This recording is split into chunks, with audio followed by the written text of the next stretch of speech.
Hello, good evening friends. ഇന്നത്തെ ക്ലാസ്സിൽ നമ്മൾ പറയാൻ പോകുന്നത് ഹ്യൂമാനിസം എന്ന് പറയുന്ന ഒരു ടോപ്പിക്കിനെ കുറിച്ചാണ്.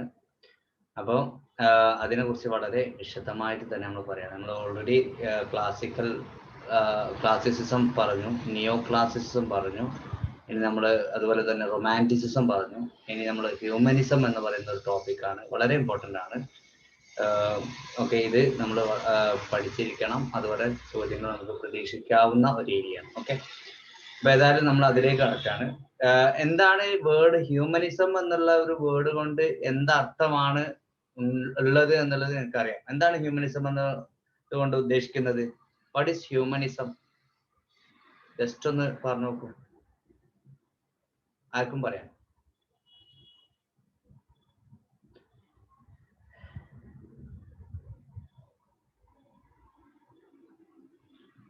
What is humanism?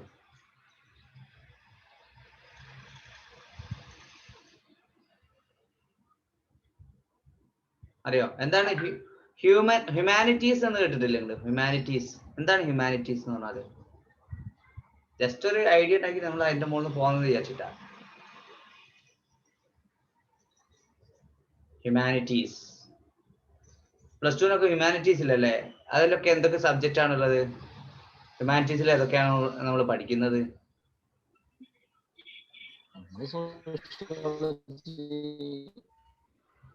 History, economics, politics, politics അല്ലേ? പിന്നെ സോഷ്യോളജി, ഹിസ്റ്ററി, എക്കണോമിക്സ്, പൊളിറ്റിക്സ്.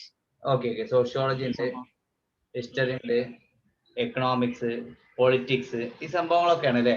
അപ്പൊ എന്തുകൊണ്ടായിരിക്കും ആ ഒരു പേര് വന്നത്, ഹ്യൂമാനിറ്റീസ് എന്നുള്ള ഒരു പേര് വരാൻ കാരണം? അങ്ങനെ മാൻ ഈസ് ദ സെന്റർ എന്നുള്ള ഒരു yes, very good. Okay, man is the centre of universe അല്ലേ? Man is the centre of universe എന്നുള്ള ഒരു കൺസെപ്റ്റിലാണ് ഹ്യൂമാനിറ്റി ആ ഒരു പേര് വരുന്നത് തന്നെ. Okay, yes. നോക്കാം, നമുക്ക് അതിൽ നിന്ന് തന്നെയാണ് നമ്മൾ പോകുന്നത്. പണ്ടത്തെ ആ ഹ്യൂമാനിറ്റീസും അതുപോലെ തന്നെ ഇപ്പോഴത്തെ ഒരു ഹ്യൂമാനിറ്റീസും തമ്മിൽ ചെറിയ വ്യത്യാസമൊക്കെ ഉണ്ട് കേട്ടോ.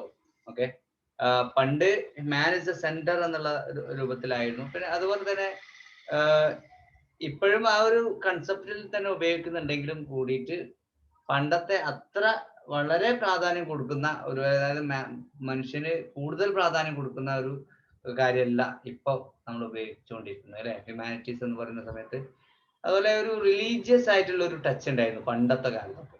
റിലീജിയസ് ആയിട്ടൊരു ടച്ച് ഉണ്ടായിരുന്നു. ഇതിന് ക്രിസ്ത്യാനിറ്റിയുമായി ബന്ധപ്പെട്ടതായിരുന്നു, പിന്നെ പ്രത്യേകിച്ച് മൊറാലിറ്റിയുമായിട്ട് ബന്ധപ്പെട്ട ഒരു സംഭവമായിരുന്നു ഇത്, ഈ ഹ്യൂമാനിറ്റീസ് എന്ന് പറയുന്നത്. പക്ഷെ അതൊക്കെ മാറിയിട്ട് ഇപ്പം ഈ ഹ്യൂമാനിറ്റീസ് എന്നുള്ളതിൽ ഈ റിലീജിയൻ എന്ന് പറയുന്ന സാധനം അവിടെ ഒഴിവായി. അപ്പം മനുഷ്യന് പ്രാധാന്യം കൊടുക്കുന്നുണ്ട് എന്നുള്ളത് ശരി തന്നെയാണ്. പക്ഷെ പിന്നെ മറ്റുള്ള വിഷയങ്ങൾക്ക്, ഇപ്പോൾ ഹിസ്റ്ററി, അതുപോലെ പിന്നെ മോറൽ ഫിലോസഫി, ഇതിനൊക്കെ ആയിരുന്നു അന്ന് പ്രാധാന്യം കൊടുത്തത്. ഇപ്പോഴും പ്രാധാന്യം കൊടുക്കുന്നുണ്ട്. സോഷ്യോളജി, പൊളിറ്റിക്സ്, അതൊക്കെ അതിന്റെ ഭാഗമായിട്ട് വരുന്നതാണ്. അതായത് നമുക്ക് ഫസ്റ്റ് മുതൽ നോക്കുകയാണ് അത് ഹ്യൂമാനിസം എന്ന് പറയുന്ന സംഭവം. ഇത് ഈ ഒരു ടേം കോയിൻ ചെയ്യുന്നത് തന്നെ 16th സെഞ്ചുറിയിലാണ്, 16ാം നൂറ്റാണ്ടിലാണ് ഹ്യൂമാനിറ്റീസ് അല്ലെങ്കിൽ ഹ്യൂമാനിസം എന്ന് പറയുന്ന ആ ഒരു ടേം വരുന്നത്. 16ാം നൂറ്റാണ്ടിലാണ്, 16th സെഞ്ചുറിയിലാണ് ഈ ഒരു ടേം ഉപയോഗിക്കുന്നത്. ഈ humanist signifies one who taught or wrote in the studia humanities. Studia ഹ്യൂമാനിറ്റീസിൽ പഠിപ്പിച്ച അല്ലെങ്കിൽ എഴുതിയ ആളുകൾക്കാണ് ഹ്യൂമനിസ്റ്റ് എന്ന് പണ്ട് കാലത്ത് അറിയപ്പെടുന്നത്. Studia humanities. എന്താണ് സ്റ്റഡിയ ഹ്യൂമാനിറ്റീസ് എന്ന് പറയുന്നത്? സ്റ്റഡിയ ഹ്യൂമാനിറ്റീസ് എന്ന് പറയുന്നതിൽ ഗ്രാമർ, അതുപോലെ rhetoric is related to speech അല്ലേ? റെറ്ററിക്, അതുപോലെ തന്നെ ഹിസ്റ്ററി, അതേപോലെ പിന്നെ മോറൽ ഫിലോസഫി, ഈ കാര്യങ്ങളൊക്കെയാണ്, ഈ വിഷയങ്ങളൊക്കെ ആയിരുന്നു സ്റ്റഡിയ ഹ്യൂമാനിറ്റീസ് എന്ന് പറയുന്ന ആ ടോപ്പിക്കിൽ വരുന്നത്. ഇതൊക്കെയാണ് grammar, rhetoric, history, moral philosophy. അത് വളരെ ഇമ്പോർട്ടൻ്റ് ആണ്. ആ വിഷയങ്ങൾ ഗ്രാമർ ഉണ്ട്, rhetoric, history and moral philosophy, ഈ 4 കാര്യങ്ങളായിരുന്നു സ്റ്റഡിയ ഹ്യൂമാനിറ്റീസിൽ വന്നിരുന്നത്.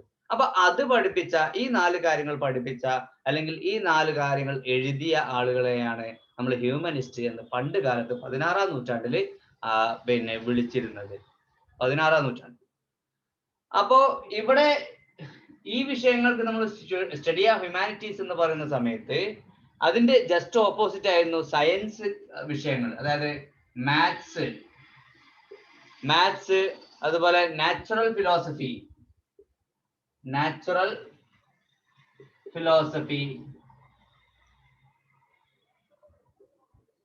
Maths, natural philosophy and theology. അപ്പൊ അതിൽ പെടാത്ത വിഷയങ്ങളാണ്. അതായത് ഹ്യൂമാനിറ്റീസ്, സ്റ്റഡി ഓഫ് ഹ്യൂമാനിറ്റീസിൽ വരാത്ത വിഷയങ്ങളെയാണ് maths, study of philosophy, theology. അപ്പൊ ഇത് രണ്ടും 2 ഭാഗങ്ങളായിട്ടുള്ളത്. സയൻസിൽ പെടുന്ന വിഷയങ്ങളാണ് maths, study of philosophy and theology. എന്നാൽ ഹ്യൂമാനിറ്റീസിൽ വരുന്നത് grammar, rhetoric, history and moral philosophy. ഇതൊക്കെയായിരുന്നു നമ്മുടെ എന്തിൽ വന്നത്, ഹ്യൂമനിസം അല്ലെങ്കിൽ ഹ്യൂമാനിറ്റീസ് എന്ന് പറയുന്ന ടോപ്പിക്കിൽ വന്നിരുന്നത്. So it is distinguished from maths, natural philosophy and theology. ആ സമയത്താണ് these studies focused on classical, especially Roman culture. Classical കൾച്ചറുമായിട്ടാണ് അതിനെയാണ് കൂടുതൽ ഇതിനെ ഫോക്കസ് ചെയ്തിരുന്നത്. നമ്മൾ ക്ലാസിസം പഠിച്ചതാണ്. ക്ലാസിസം ഒറിജിനേറ്റ് ചെയ്യുന്നത് Roman and Greek and Roman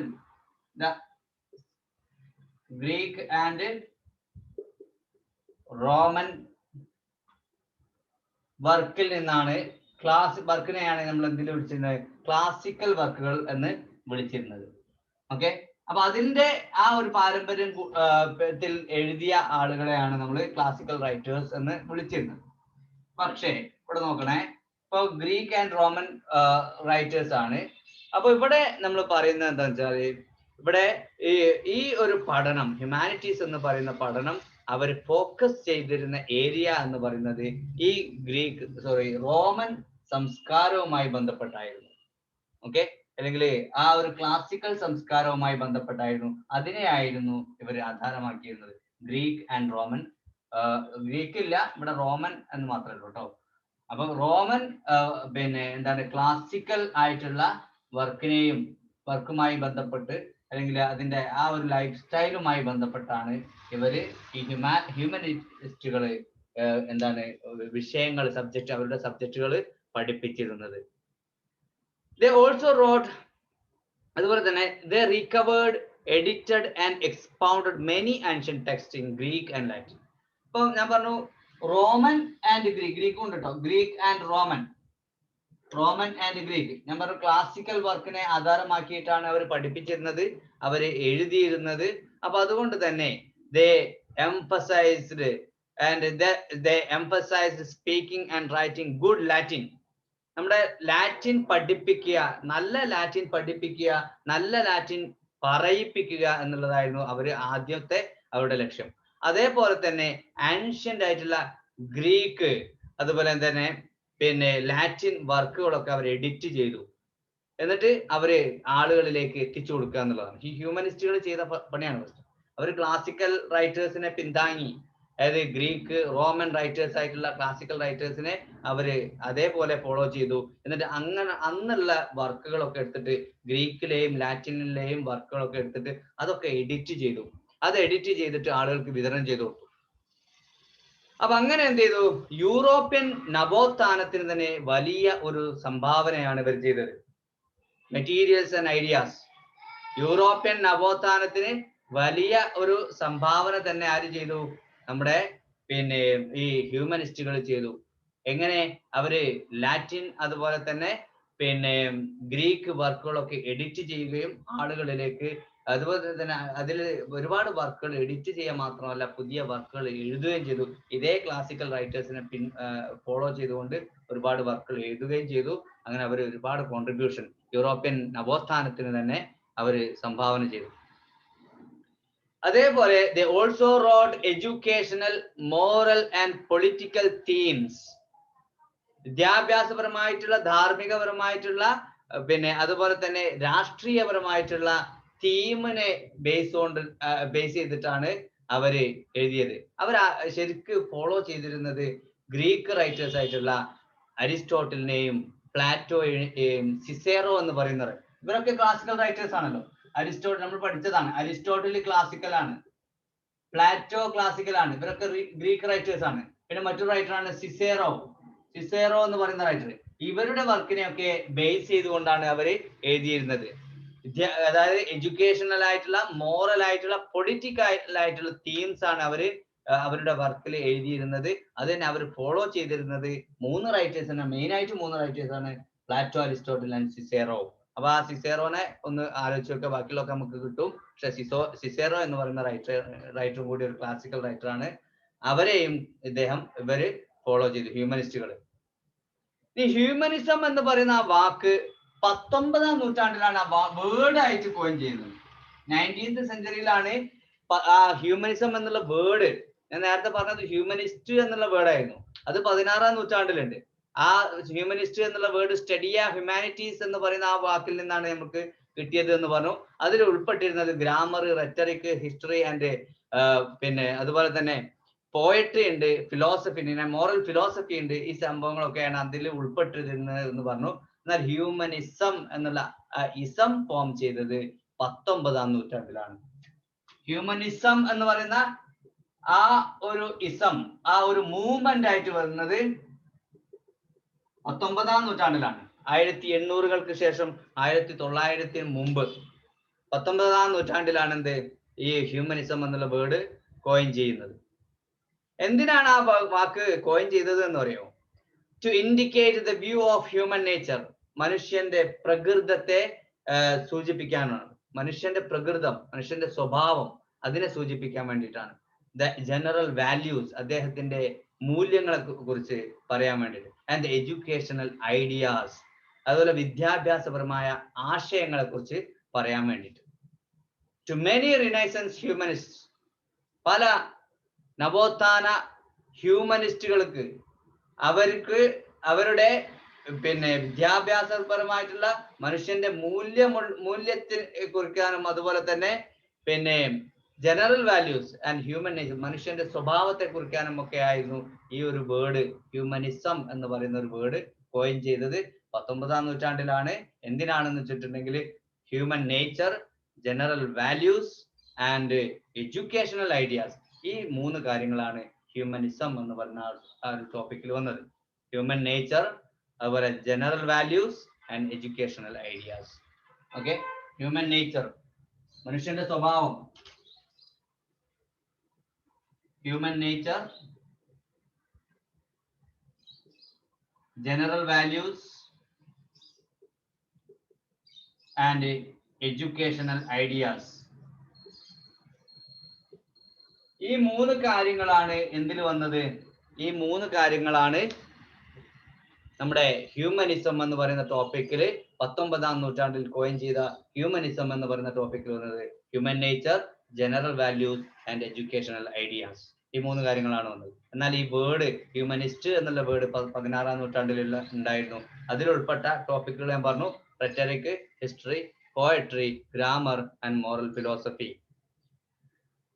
ഇനി നോക്കൂ, renaissance humanist assumed the dignity and central position of human beings. നേരത്തെ സനൽ സാർ പറഞ്ഞ പോലെ ഭൂമിയുടെ അല്ലെങ്കിൽ പ്രപഞ്ചത്തിന്റെ സെന്റർ പൊസിഷൻ ഹോൾഡ് ചെയ്തിരുന്നത് മനുഷ്യരാണ്, ഹ്യൂമനിസ്റ്റുകളാണ് എന്നുള്ള ഒരു വിചാരം ഉണ്ടായിരുന്നു.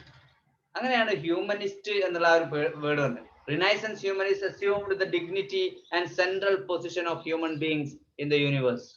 അപ്പൊ ആ ഹ്യൂമനിസ്റ്റുകള് പ്രപഞ്ചത്തിന്റെ ആ സെന്റർ, ആ നടുവിലാണ് അവര് ഓക്യുപൈ. അതായത് പ്രപഞ്ചത്തിന്റെ സെന്റർ എന്ന് പറയുന്നത് മനുഷ്യന്മാരാണ്, മനുഷ്യന്മാർക്കാണ് കൂടുതൽ പ്രാധാന്യം കൊടുക്കേണ്ടത് എന്നുള്ള ആ ഒരു വിചാരമാണ്. ഓക്കെ, അല്ലാതെ മറ്റ് ജീവജാലങ്ങൾക്കല്ല, മനുഷ്യരാണ് പ്രധാനികൾ അല്ലെങ്കിൽ പ്രാധാന്യം കൊടുക്കേണ്ടത്. So they emphasized the importance in education of studying classical, imaginative and philosophical literature. അപ്പൊ ഈ ലിറ്ററേച്ചർ എങ്ങനെ ആവണം? അപ്പൊ മനുഷ്യന്മാരാണല്ലോ ഭൂമിയുടെ അല്ലെങ്കിൽ പ്രപഞ്ചത്തിന്റെ സെന്റർ എന്ന് പറയുന്നത് മനുഷ്യന്മാരാണ്. അപ്പൊ മനുഷ്യന്മാർക്കാണ് ഏറ്റവും കൂടുതൽ പ്രാധാന്യം കൊടുക്കേണ്ടത്. അപ്പൊ ലിറ്ററേച്ചർ പഠിക്കുന്ന സമയത്ത് മനുഷ്യന്മാർക്ക് എവിടെയാണ് പ്രാധാന്യം കൊടുക്കേണ്ടത്? അവരുടെ വിദ്യാഭ്യാസത്തിന്, അവരുടെ ഭാവനയ്ക്ക്, അവരുടെ തത്വചിന്തകൾക്കായിരിക്കണം പ്രാധാന്യം കൊടുക്കേണ്ടത് എന്ന് പറയുന്നത്. ഓക്കെ, അപ്പൊ പ്രപഞ്ചത്തില് നമ്മള് പ്രത്യേകിച്ച് പിന്നെ ലിറ്ററേച്ചർ ഒക്കെ പഠിക്കുന്ന സമയത്ത് എവിടെയാണ് പ്രാധാന്യം കൊടുക്കണം? മനുഷ്യന്മാർക്കാണ് പ്രാധാന്യം കൊടുക്കേണ്ടതെന്ന് അറിയാം. പക്ഷെ അതിന്റെ കൂടെ എന്താണ് അവര് ഏറ്റവും കൂടുതൽ പ്രാധാന്യം കൊടുക്കുന്നത്? അവരുടെ വിദ്യാഭ്യാസത്തിനായിരിക്കണം, അവരുടെ ഇമാജിനേഷനായിരിക്കണം, അവരുടെ ഭാവനക്കായിരിക്കണം, അതേപോലെ തന്നെ അവരുടെ തത്വചിന്തകൾക്കായിരിക്കണം, ഫിലോസഫിക്കായിരിക്കണം. 3 കാര്യങ്ങൾക്ക് പ്രാധാന്യം കൊടുക്കണം എന്നുള്ളത്. അതേപോലെ തന്നെ they emphasized on moral and practical rather than aesthetic values. എന്നാൽ ഇങ്ങനെ വരുന്ന സമയത്ത് ഈ ഇമാജിനേഷന് പ്രാധാന്യം ഉണ്ടെങ്കിൽ കൂടിയിട്ട് അതിനേക്കാൾ പ്രാധാന്യമാണ് അവരുടെ ധാർമ്മികപരമായിട്ടുള്ള, അതുപോലെ യാഥാർത്ഥികമായിട്ടുള്ള കാര്യങ്ങൾക്ക് എന്നാണ്. ഈസ്തറ്റിക് വാല്യൂസിനേക്കാൾ കൂടുതൽ പ്രാധാന്യം ധാർമ്മികപരമായിട്ടുള്ള കാര്യങ്ങൾക്കും പ്രാക്ടിക്കൽ ആയിട്ടുള്ള കാര്യങ്ങൾക്കാണ്. അതായത് മനുഷ്യൻ ഇവിടെ ജീവിക്കണം ആദ്യം, എന്നിട്ട് എന്താണ് സ്വപ്നങ്ങൾ കണ്ടാൽ മതി എന്ന് പറഞ്ഞു. ഇവിടെ ആദ്യം ജീവിക്കണം. അപ്പൊ ഇപ്പത്തെ കാലത്ത് നമുക്ക് ജീവിക്കാനല്ല പ്രയാസം. എന്താ പ്രയാസം? ഇപ്പത്തെ കാലത്ത് പൈസ ഉണ്ട്, ഭക്ഷണം ഉണ്ട്, ആവശ്യത്തിന് ഭക്ഷണം ഉണ്ട്, കാര്യങ്ങളൊക്കെ ഉണ്ട്. ചുരുങ്ങിയ ശതമാനം ആളുകൾക്ക് മാത്രമേ അങ്ങനെ ഇല്ലാത്തുള്ളൂ. ബാക്കിയുള്ള ആളുകൾ 90% ആളുകൾക്കും നല്ല ഭക്ഷണവും കാര്യങ്ങളൊക്കെ കിട്ടുന്നുണ്ട്. പക്ഷെ പണ്ട് അങ്ങനെയല്ല. പണ്ടത്തെ കാലത്ത് എന്താണ്, ആളുകൾക്ക് ഭക്ഷണമില്ല. അപ്പൊ അവർക്ക് നിലനിൽക്കാനുള്ള ആവശ്യമാണ് ഫസ്റ്റ് വേണ്ടത്. പിന്നെ അതുപോലെ തന്നെ നിലനിൽക്കുക എന്ന് പറഞ്ഞാൽ വെറും ഭക്ഷണം മാത്രം പോരാ, മോറൽ ആയിട്ടുള്ള കുറെ കാര്യങ്ങൾ കീപ്പ് ചെയ്യണം. ഒരാള് വിവാഹം എന്ന് പറയുന്ന ഒരു മൊറാലിറ്റിയാണ്. അതുപോലെ തന്നെ മറ്റുള്ളവരോട് ഉള്ള സ്വഭാവം എന്ന് പറയുന്നത് മൊറാലിറ്റിയാണ്. അപ്പൊ ആ മോറലായിട്ട് ഇപ്പം ഒരാൾ മറ്റൊരാളെ ആക്രമിക്കരുത് എന്ന് പറയുന്ന ഒരു മൊറാലിറ്റിയാണ്. അപ്പൊ ഈ മോറൽ ആയിട്ടുള്ള കാര്യങ്ങൾ നമ്മൾ എന്താണ് കീപ്പ് ചെയ്യണം. അപ്പൊ ആദ്യം വേണ്ടത് ഇങ്ങനെയുള്ള മോറൽ ആയിട്ടുള്ള കാര്യങ്ങൾ കീപ്പ് ചെയ്യണം. നമ്മളെ അനുഭവങ്ങള്, പ്രാക്ടിക്കൽ ആയിട്ടുള്ള കാര്യങ്ങൾക്ക് കൂടുതൽ പ്രാധാന്യം കൊടുക്കണമെന്ന് അവർ മനസ്സിലാക്കി. ആര് മനസ്സിലാക്കി? ഹ്യൂമനിസ്റ്റുകൾ മനസ്സിലാക്കി. So they insisted on the primacy in ordering human life of reason. അവര് മനുഷ്യന്റെ ജീവിതം ഒന്ന് ക്രമപ്പെടുത്താൻ ആദ്യം പ്രാധാന്യം കൊടുത്തു. ജീവിതം ആദ്യം ക്രമപ്പെടുത്തണ്ടേ? എന്നാൽ എന്ത് ചെയ്യാം? ആദ്യം നമ്മുടെ ജീവിതം ഒന്ന് ഓർഡർ ചെയ്യണം. ജീവിതം ഓർഡർ ചെയ്യുക എന്ന് പറഞ്ഞിട്ടുണ്ടെങ്കിൽ ആദ്യം ആവശ്യത്തിനുള്ള ഭക്ഷണം കിട്ടണം, കുടിക്കാൻ വെള്ളം കിട്ടണം, നല്ല ശുദ്ധവായു വേണം, വീടുണ്ടാവണം. അപ്പൊ അങ്ങനെയുള്ള കാര്യങ്ങൾക്ക് ആദ്യം പ്രാധാന്യം കൊടുത്തു. പിന്നെ അതുപോലെ റീസൺ, യുക്തിക്ക് പ്രാധാന്യം കൊടുത്തു. അപ്പൊ പണ്ട് കാലത്തുള്ള ഹ്യൂമനിസ്റ്റുകള് പ്രാധാന്യം കൊടുത്തതാണ്. Okay, primacy of reason. So they considered the universal and defining human faculty as opposed to the instinctual appetite and the animal passion. ഈ ആനിമൽ പാഷൻ എന്ന് പറയുന്ന സംഭവം എന്താണെന്ന് അറിയാം? റിയലിസ്റ്റുകളാണ്. റിയലിസം എന്ന് നിങ്ങൾക്ക് പഠിക്കാനുണ്ടാവും കേട്ടോ. ആനിമൽ പാഷൻ ആണ് അവർ പ്രാധാന്യം കൊടുക്കുന്നത്. ഈ റിയലിസം ഉണ്ട്, നാച്ചുറലിസം എന്ന് പറയുന്ന സാധനം ഉണ്ട്. ഈ നാച്ചുറലിസം എന്ന് പറയുന്നത് വളരെയധികം എന്താണ്, പിന്നെ യാഥാസ്ഥികമായിട്ടുള്ള ആളുകളാണ്. ഇപ്പൊ ഉദാഹരണത്തിന് ഇപ്പൊ നമ്മളിപ്പം ഒരു മൃഗങ്ങൾ എന്തൊക്കെ ചെയ്യുന്നുണ്ടോ, so there is no difference between the acts or the എന്താണ് the doings of human beings and the doings of animals എന്നുള്ളതാണ് ഈ നാച്ചുറലിസം പറയുന്നത്. നാന എന്ന് പറയുന്ന എമിലി സോളയുടെ ഒരു സ്റ്റോറി ഉണ്ട്, ഒരു പിന്നെ നോവൽ ഉണ്ട്, നിങ്ങൾ വായിച്ചിട്ടുണ്ടോ അറിയില്ല. പക്ക ഒരു നാച്ചുറലിസ്റ്റ് നോവലാണ്. ഓക്കെ, ഇപ്പോ ഒരു മൃഗം മറ്റൊരു മൃഗത്തോട്, ഒരു ആണും പെണ്ണുമാണെങ്കിൽ ഒരു മൃഗം മറ്റൊരു മൃഗത്തോട് അതിന്റെ മൊറാലിറ്റി നോക്കിയിട്ടോ അല്ലെങ്കിൽ അതിന്റെ കല്യാണം കഴിച്ചിട്ടോ ഒന്നുമല്ല ഇതിലെ സെക്ഷൽ ആക്ടിൽ അവർ പങ്കെടുക്കുന്നത്. അതേപോലെ തന്നെയാണ് മനുഷ്യരും എന്നാണ് അവര് ഈ പിന്നെ നാച്ചുറലിസ്റ്റുകൾ പറയുന്നത്. ഓക്കെ, പക്ഷെ അവിടെ they do not hide anything, they just expose what is happening even in the bedroom. അപ്പൊ അതുപോലും ജസ്റ്റ് എക്സ്പോസ് ചെയ്യുന്ന ആൾക്കാരാണ് നാച്ചുറലിസ്റ്റ് എന്ന് പറയുന്നത്. റിയലിസ്റ്റുകള് കുറച്ചൊക്കെ ഒന്ന് ഹൈഡ് ചെയ്യും, പക്ഷെ നാച്ചുറലിസ്റ്റുകൾ പൂർണ്ണമായിട്ടും അത് വെട്ടിത്തുറന്ന് പറയും. അപ്പൊ ഈ ഒരു ആനിമൽ പാഷൻ ആണ് അവിടെ പറയുന്നത്. ആനിമൽ പാഷൻ അതിന്റെ ജസ്റ്റ് ഓപ്പോസിറ്റ് ആയിരുന്നു എന്ത് നമ്മുടെ ഹ്യൂമനിസ്റ്റുകൾ പറഞ്ഞത്. റീസണ് പ്രാധാന്യം കൊടുക്കും. സോ നമ്മൾ ആദ്യം we have to order human life. മനുഷ്യന്റെ ജീവിതം ഒന്ന് ക്രമപ്പെടുത്തണം. എന്താണ് ദ ഹ്യൂമൻ റീസൺ ആണ് അവരിന് പ്രാധാന്യം കൊടുത്തത്. So they considered the universal and defining human faculty as opposed to the instinctual appetite and the animal passion. Animal passion മൃഗങ്ങളായിട്ടുള്ള അവരുടെ ആ ശരിക്കും അവർ ഇൻസ്റ്റിങ്ക്റ്റിനായിട്ട്, മൃഗങ്ങളും മനുഷ്യരും തമ്മിലുള്ള വ്യത്യാസം എന്ന് പറഞ്ഞാല് മൃഗങ്ങൾ അവരുടെ ഇൻസ്റ്റിങ്ക്റ്റിനായിട്ട് അനുസരിച്ചാണ് മൃഗങ്ങൾ പെരുമാറുന്നത്. അവർക്ക് ഇഷ്ടമുള്ളത് എന്താണോ അത് അവർ പെരുമാറും. അതിൽ അവര് മറ്റൊരാൾ എന്ത് വിചാരിക്കുമെന്നോ അല്ലെങ്കിൽ ഇയാൾ എന്ത് വിചാരിക്കുന്നു അവര് വിചാരിക്കില്ല, അവര് അത് കൺസിഡർ ചെയ്യൂല. മറിച്ച് എന്താ ചെയ്യാ, ഇവരെന്താ ചെയ്യാന്ന് വെച്ചിട്ടുണ്ടെങ്കിൽ അവർക്ക് ആഗ്രഹമുള്ള അവരെ എന്താണോ അവരുടെ മനസ്സ് പറയുന്നത് അത് അവർ ചെയ്യും. പക്ഷെ മനുഷ്യർ എന്ന് പറയുന്നത് അങ്ങനെയല്ല, ഇൻസ്റ്റിങ്ക്റ്റിനനുസരിച്ചല്ല, അവരുടെ റീസൺ അനുസരിച്ചാണ് മനുഷ്യർ പെരുമാറുന്നത് അവരുടെ റീസൺ. നമ്മളിപ്പം ചിലപ്പം നല്ല വിശപ്പുണ്ട്, നല്ല ബിരിയാണി കിട്ടിയാൽ കഴിക്കാമെന്നുണ്ട്, പക്ഷെ എന്നാലും ഒരു വീട്ടിലേക്ക് കയറി വന്നിട്ട് എനിക്ക് ബിരിയാണി വേണോ എന്ന് ചോദിച്ചിട്ടുണ്ടെങ്കിൽ ഔപചാരികമായിട്ട് നമ്മൾ എന്ത് പറയും, വേണ്ട ഇപ്പൊ കഴിച്ചിട്ടേ ഉള്ളൂ എന്ന് പറയും. അതെന്താണ്? റീസൺ ആണ്. ഞാൻ അങ്ങനെ പറയാൻ പാടില്ല. ഒരു വീട്ടിൽ കയറി വന്നാൽ ഞാൻ ആദ്യമായിട്ട് അങ്ങനെ പറയാൻ പാടില്ല, അവര് നിർബന്ധിച്ചാൽ കഴിക്കാം എന്നുള്ള ഒരു രൂപത്തിലാണ്. ചിലപ്പോ കീശയിൽ ഒരു രൂപയും ഉണ്ടാവില്ല, ഒറ്റ പൈസയും ഉണ്ടാവില്ല. ഓക്കെ, എന്നാലോ മറ്റൊരാള് ഇങ്ങനെ എണ്ണുന്നുണ്ടാവും, 1000ന്റെ നോട്ട് ഉണ്ടാവും. അപ്പൊ ഇതിലൊന്നും എനിക്ക് തരുമോ എന്ന് എനിക്ക് ചോദിക്കാൻ പറ്റില്ല. കാരണം എന്താ? റീസൺ ആണ്. കാരണം എന്താ? നമുക്ക് റീസൺ ആണ്, അയാളോട് ചോദിക്കുക, അത് അയാളുടെ പണമാണ്, എന്റേതല്ല എന്നുള്ളൊരു ബോധമുണ്ട്. ഓക്കെ, അപ്പൊ അതാണ് നമ്മള് മനുഷ്യന്റെ ഹ്യൂമനിസ്റ്റുകൾ പറയുന്നത്. മനുഷ്യന്മാർ എന്ന് പറയുന്നത് they are doing or acting on the basis of their reason, and it is opposite to that of the animals, and they are doing or acting according to their appetite or instinct. അപ്പൊ അവരുടേത് instinct ആണ്, ആനിമൽസിന്റെ. മനുഷ്യന്റേത് reason ആണ്, reason അനുസരിച്ചാണ് അവര് പെരുമാറുന്നത്. ഇനി നോക്കൂ, some humanist stress the need in education. ഞാൻ നേരത്തെ പറഞ്ഞു വിദ്യാഭ്യാസത്തിന് പ്രാധാന്യം കൊടുത്തിരുന്നവർ ആര്? ഹ്യൂമനിസ്റ്റുകൾ. For a rounded development of an individuals diverse powers. അതായത് വ്യക്തികളുടെ ശക്തി അല്ലെങ്കിൽ അവരുടെ ഒരു ഡെവലപ്മെന്റ് വേണ്ടിയിട്ടാണ് അവർക്ക് വിദ്യാഭ്യാസം നൽകാൻ പറ്റും. നമ്മളൊക്കെ അഭ്യസിക്കുന്നത് അതാണ്. ഓക്കെ, എന്താണെന്ന് വെച്ചാല് നമ്മൾ വിദ്യാഭ്യാസത്തിലൂടെ നമ്മൾ എന്താണ് നേടുക? നമുക്ക് പെരുമാറാനുള്ള സ്വഭാവം കിട്ടുന്നു. അതുപോലെ തന്നെ ഒരുപാട് ഈ സമൂഹത്തിൽ നല്ല രൂപത്തിൽ എങ്ങനെ ജീവിക്കാം എന്നുള്ളത് പഠിപ്പിക്കുന്നു. അപ്പൊ അതിനു വേണ്ടിയിട്ട് തന്നെയാണ് അവർ അന്ന് വിദ്യാഭ്യാസം നൽകിയത്, ആളുകൾക്ക് വിദ്യാഭ്യാസം നൽകി. ഓക്കെ, അങ്ങനെയുള്ള ഒരു ഡെവലപ്മെന്റ് ആണ് ഉണ്ടാകുന്നത്. ഫിസിക്കൽ ഡെവലപ്മെന്റ് വേണം, മെന്റൽ ഡെവലപ്മെന്റ് വേണം, ആർട്ടിസ്റ്റിക് ആയിട്ടുള്ള, മോറൽ എന്നുള്ളത് എടുത്തു പറയണം. മോറൽ ആയിട്ടുള്ള ഡെവലപ്മെന്റിനും കൂടി വേണ്ടിയിട്ടാണ് അവര് എന്താണ് വിദ്യാഭ്യാസം കൊടുത്തിരുന്നത്. അതാണല്ലോ ഇപ്പോഴും നമ്മൾ മോറൽ ആയിട്ടുള്ള വിദ്യാഭ്യാസം കൊടുക്കുന്നത്. ആ വിദ്യാഭ്യാസം എന്ന് പറയുന്നത് വെറും മെന്റൽ വിദ്യാഭ്യാസമല്ല, ഫിസിക്കൽ വിദ്യാഭ്യാസം മാത്രമല്ല, ആർട്ടിസ്റ്റിക് മാത്രമല്ല, മോറൽ വിദ്യാഭ്യാസം കൂടി. അപ്പൊ അന്നത്തെ കാലത്ത് ഈ ഹ്യൂമനിസ്റ്റുകള് മോറൽ ആയിട്ടുള്ള വിദ്യാഭ്യാസം കൂടി കൊടുത്തിരുന്നു.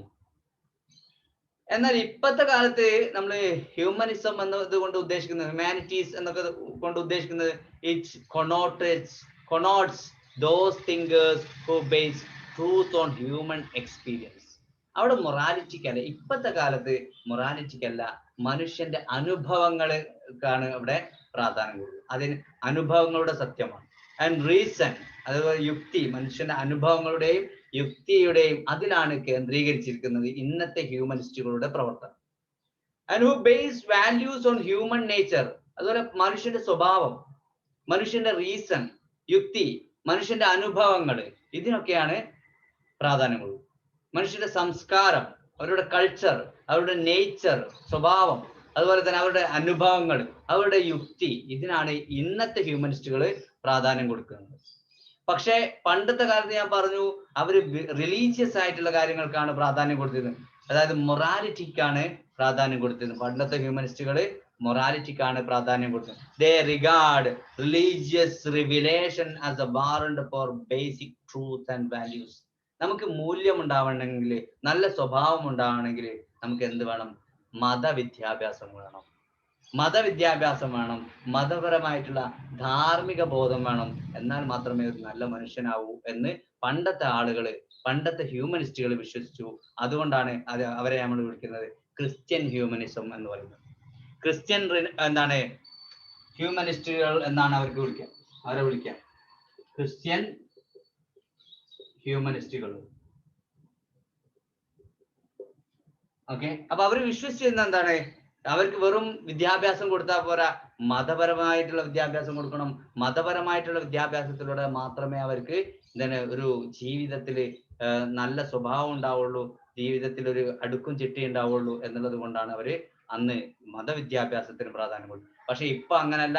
ഇപ്പൊ അവര് ദേ എംഫസിസ് അല്ലെങ്കിൽ they give emphasis on experience, reason, human nature and culture. ഈ 4 കാര്യങ്ങൾക്കാണ് experience, reason, human nature and culture. ഈ 4 കാര്യങ്ങൾക്കാണ് ഇന്നത്തെ ഹ്യൂമനിസ്റ്റുകൾ പ്രാധാന്യം കൊടുക്കുന്നത്. ഈ സംഭവം തന്നെയാണ് നമ്മൾ ഈ ഇന്നത്തെ ഹ്യൂമാനിറ്റീസ് എന്ന് പറയുന്ന വിഷയത്തിൽ നിന്ന് അവർക്ക് കുട്ടികൾക്ക് കിട്ടുന്നത്.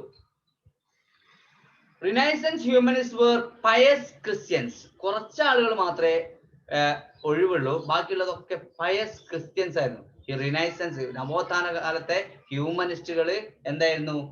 Pius Christians, ക്രിസ്ത്യാനികളായിരുന്നു. അവർ അതും ഭയങ്കര വിശ്വാസമുള്ള ക്രിസ്ത്യാനികളായിരുന്നു. who incorporated the concepts and ideals inherited from pagan antiquity. ആ പണ്ട് കാലത്ത് അവർക്ക് ഇങ്ങനെ കൈമാറി പോന്ന ആ ഒരു വിശ്വാസം അവർ നിലനിർത്തി പോന്നു. Okay, into the frame of Christian creed എന്ന് പറഞ്ഞാൽ ഹ്യൂമാനിറ്റീസ് എന്ന് പറഞ്ഞാൽ ക്രിസ്ത്യാനിയുമായി ബന്ധപ്പെട്ടതാണ്, അവരുടെ മതവുമായി ബന്ധപ്പെട്ടതാണ്. അത് പണ്ട് കാലത്തെ ഇങ്ങനെ കൈമാറി പോന്നതാണ്. അപ്പൊ അതുകൊണ്ട് they believed in that very firmly and they even tried to give to the next generation what they inherited from the past. Okay, പണ്ട് കാലത്ത് അവർക്ക് എന്താണോ ആ ആന്റിക്വിറ്റിയിൽ നിന്ന്, പാഗൻ ആന്റിക്വിറ്റിയിൽ നിന്ന് കിട്ടിയത്, അത് തന്നെ അവർ എന്താണ് പുതിയതിലേക്ക് കൊണ്ടുവരാൻ അവർ ശ്രമിച്ചു എന്നുള്ളതാണ്. ഇപ്പോ മുസ്ലിം വിഭാഗത്തില് സുന്നികളുണ്ട്, അതുപോലെ മുജാഹിദ്, ജമാഅത്ത്, ഇങ്ങനത്തെ സംഭവമുണ്ട്. അപ്പൊ ഞാൻ ഇതുമായി ബന്ധപ്പെട്ടത് കൊണ്ട് ഞാൻ പറയാണ്, ഞാൻ ഏതെങ്കിലും വിഭാഗത്തെ കുറ്റം പറയുന്നില്ല. ഓക്കെ, അത് കാരണം നമ്മൾ അതിനാളല്ല. ഓക്കെ, അപ്പൊ എന്താ വെച്ചാല് ഈ സുന്നികളുടെ എന്ന് പറഞ്ഞിട്ടുണ്ടെങ്കിൽ പഴമയിൽ വിശ്വസിക്കുന്ന ആളുകളാണ്. അവര് പാരമ്പര്യം കീപ്പ് ചെയ്യണം. പണ്ട് നമ്മുടെ പിന്നെ റസൂലും അതുപോലെ തന്നെ പിന്നെ നമ്മുടെ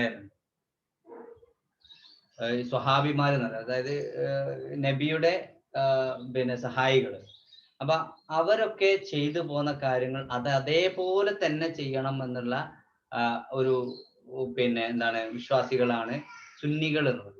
എന്നാലും മുജാഹിദ് വിഭാഗം എന്ന് പറഞ്ഞാൽ അതില് പിന്നെ എന്താണ് ചില കാര്യങ്ങള് നമ്മളിപ്പം നമ്മളോട് പറയാത്ത കാര്യങ്ങൾ നമ്മൾ ചെയ്യണ്ട എന്ന് പറയുന്ന ആൾക്കാരാണ്. മുജാഹിദ് മാത്രം, ജമാഅത്ത്, അങ്ങനെ കുറെ വിഭാഗക്കാരുണ്ട്. അപ്പൊ അങ്ങനെയുള്ള അങ്ങനെ ഒന്ന് ട്രഡീഷനിൽ കൂടുതൽ പ്രാധാന്യം കൊടുക്കുന്നു, മറ്റത് ട്രഡീഷന് അത്ര പ്രാധാന്യം കൊടുക്കുന്നില്ല എന്നുള്ള ആ ഒരു വ്യത്യാസം കാണാം. അതേപോലെ തന്നെയാണ് നമ്മുടെ ഹ്യൂമനിസ്റ്റുകളും. ക്രിസ്ത്യൻ ഹ്യൂമനിസ്റ്റുകൾ എന്താ ചെയ്തത്? അവര് ട്രഡീഷന് കൂടുതൽ പ്രാധാന്യം കൊടുത്തു.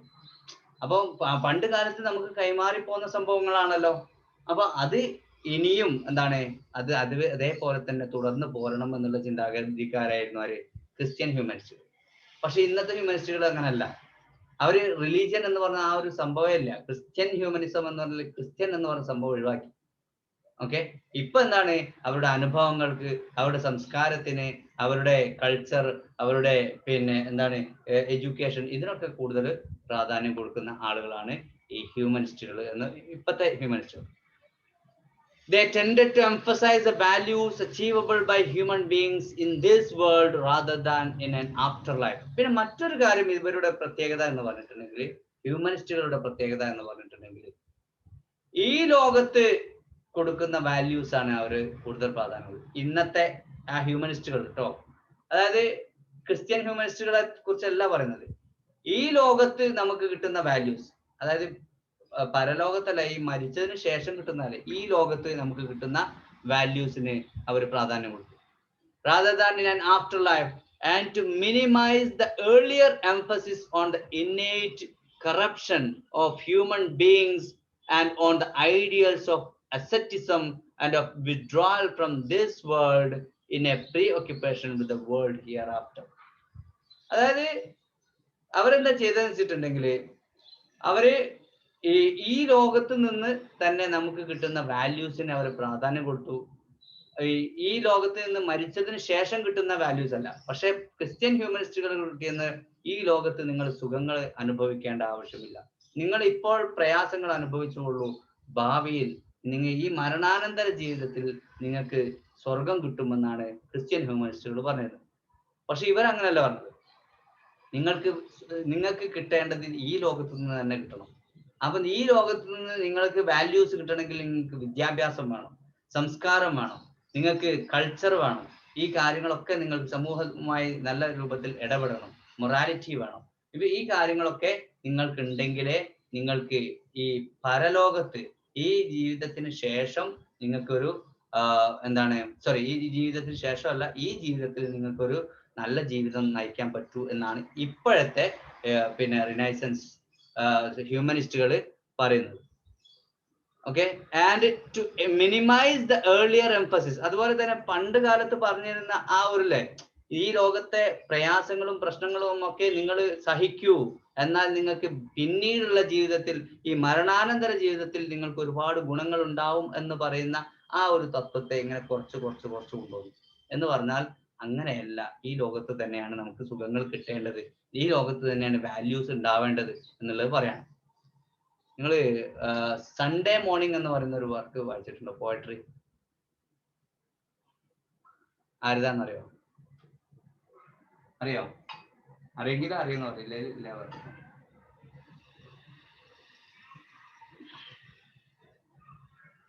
വാലസ് സ്റ്റീവൻസിന് കേട്ടണോ? അമേരിക്കൻ റൈറ്ററാണ് വാലസ് സ്റ്റീവൻസ്. കേട്ടില്ല? അദ്ദേഹം ചോദിക്കുന്നുണ്ട്, അദ്ദേഹം ഒരു എയ്ത്തീസ്റ്റ് ആണെന്ന് പറയാണ്. എയ്ത്തീസ്റ്റ് ആയിരുന്നു, പക്ഷെ അവസാനം മരിക്കുന്നതിന് തൊട്ട് മുമ്പ് അയാള് ക്യാൻസർ, അബ്ഡോമന് ക്യാൻസർ ആയിരുന്നു.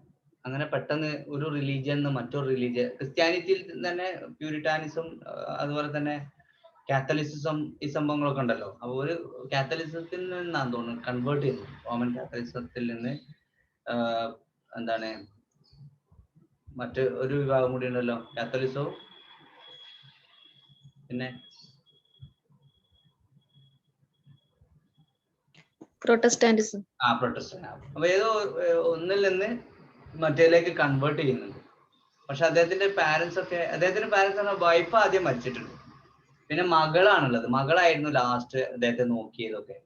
അങ്ങനെ ഈ ആള് ഇവരൊക്കെ ഭയങ്കര പ്രശ്നം ഉണ്ടാക്കുന്നത്, ഈ ആളുകൾ ബിഷപ്പുകൾ വന്നിട്ട് ലാസ്റ്റ് ഇയാളെ കൺവേർട്ട് ചെയ്യുന്നതിനുള്ള അമർഷമൊക്കെ. പക്ഷെ ഇയാള് ഭയങ്കര സൈസായിരുന്നു ആളിട്ടോ, ഭയങ്കര ശരീരവും.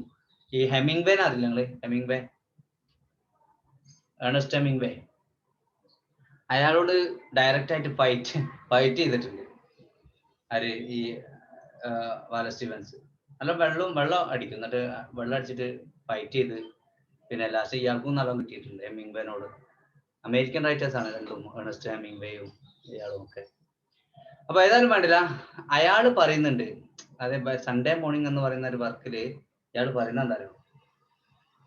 നിങ്ങൾക്ക് സ്വർഗം എന്ന് പറയുന്നത് ഈ ലോകത്താണോ അതോ മരിച്ചതിന് ശേഷമാണോ എന്ന് ചോദിക്കുന്നത് ഇയാള്, നമ്മുടെ വാലസ് സ്റ്റീവൻസ്. ഈ ലോകത്താണോ നിങ്ങൾക്ക് സ്വർഗം അതോ മരിച്ചതിന് ശേഷമാണോ? പിന്നെ ചോദിക്കാണ്ട് മരിച്ചതിന് ശേഷം നിങ്ങൾക്ക് സ്വർഗം കിട്ടുന്ന എന്തോ ഉറപ്പാണുള്ളത്?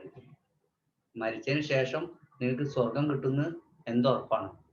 പിന്നെ ചോദിക്കുന്ന ചോദ്യമാണ് ഇയാൾക്ക് വളരെ ഫേമസ് ആയിട്ടുള്ളത്. അതായത് മരിച്ചതിന് ശേഷം കിട്ടുമെന്ന് ഉറപ്പില്ലാത്ത ഈ ഒരു സ്വർഗത്തിന് വേണ്ടിയിട്ട് ഈ ഒരു ജീവിതം നിങ്ങൾ നരകമാക്കണോ എന്ന് ചോദിക്കും. ഉള്ളത് അടിച്ചു പൊളിച്ച് ജീവിച്ചൂടെ? മരിച്ചതിന് ശേഷം കിട്ടുമെന്ന് ഉറപ്പില്ലാത്ത ആ സ്വർഗത്തിന് വേണ്ടിയിട്ട് ഈ ജീവിതം, നമുക്ക് ഉറപ്പുള്ള ജീവിതമല്ലേ ഇപ്പോഴുള്ള ആ ജീവിതം നിങ്ങൾ നരകമാക്കണോ എന്ന് ചോദിക്കാം. അതായത് നിങ്ങൾ എന്തിനാണ് ഈ ലോകത്തെ സുഖങ്ങൾ വെടിയുന്നത്? പൂന്തോട്ടത്തിലേക്ക് പോകൂ, ജീവിതം ആസ്വദിക്കൂ. ഓക്കെ, അതുപോലെ എല്ലാവിധ സൗകര്യങ്ങളും നിങ്ങൾ ആസ്വദിക്കൂ. നിങ്ങൾ ഈ ലോകത്ത് തന്നെ, അതാണ് ഈ സൺഡേ മോർണിംഗ് എന്ന് പറയുന്ന ഒരു പോയത്തിൽ പറയുന്നത്. അത് വായിച്ചു നോക്കണേ. വായിച്ചാൽ ചിലപ്പോൾ പെട്ടെന്ന് നിങ്ങൾക്ക് ഐഡിയ കിട്ടൂല, പക്ഷെ അതിന്റെ ഇതൊക്കെ വായിച്ചിട്ട് പിന്നൊന്ന് വായിച്ചു നോക്കണം, നല്ല രസമാണ്.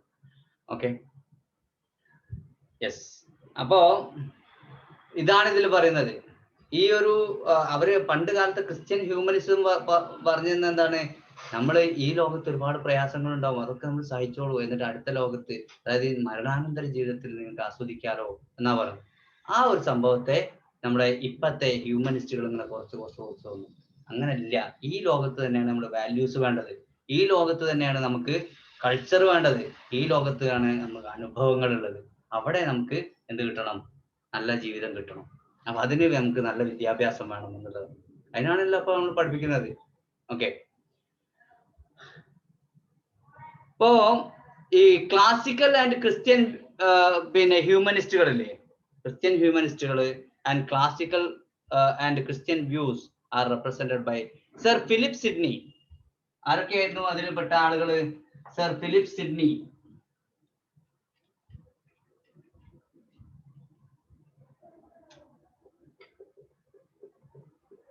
ഫിലിപ്പ് സിഡ്നി, അതേപോലെ എഡ്മണ്ട് സ്പെൻസർ. എഡ്മണ്ട് സ്പെൻസർ നിങ്ങൾക്ക് അറിയുന്നതാണ്. ഫിലിപ്പ് സിഡ്നിന്റെ ഏത് വർക്കാന്ന് നിങ്ങൾക്ക് അറിയാം? Edmund Spenser, John Milton. ഇവരൊക്കെ ഓരോ വർക്കും കൂടി പറഞ്ഞാൽ ഉഷാറായി. ഫിലിപ്പ് സിഡ്നിന്റെ ഏതാണ് അറിയോ? പോയട്രിയുടെ മറ്റൊരു പേരെന്താ? സ്റ്റഡി ഓഫ് പോയട്രി അല്ലേ? സ്റ്റഡി ഓഫ് പോയട്രി അല്ലെങ്കിൽ പോയസി എന്ന് പറയാം. പോയസി രണ്ടും അതിന്റെ പേരാണ് കേട്ടോ. അതുപോലെ തന്നെ എഡ്മണ്ട് സ്പെൻസറിന്റെ ഏത് വർക്കാ? Fairy queen. ഫെയറി ക്വീൻ ഉണ്ട്, പിന്നെ പ്രോത്തലാമിയൻ, എപ്പിത്തലാമിയൻ ഒക്കെ. ഇതൊക്കെ എഡ്മണ്ട് സ്പെൻസർ ആണ്. ഇയാള് ആരുടെ കാലഘട്ടത്താ ജീവിച്ചിരുന്നത്? Queen Elizabeth. അല്ലേ? അതുപോലെ ജോൺ മിൽട്ടൺ ഏത് ഡൈനാസ്റ്റിയെ കുറിച്ചിട്ടാണ് നമ്മുടെ ഫെയറി ക്വീനിൽ പറഞ്ഞത്? ഏത് ഡൈനാസ്റ്റിയെ കുറിച്ചിട്ടാണ് അറിയോ? പരീക്ഷ ചോദിച്ചതാ. Tudor dynasty. ഞാൻ കഴിഞ്ഞ ക്ലാസ് പറഞ്ഞിരുന്നു.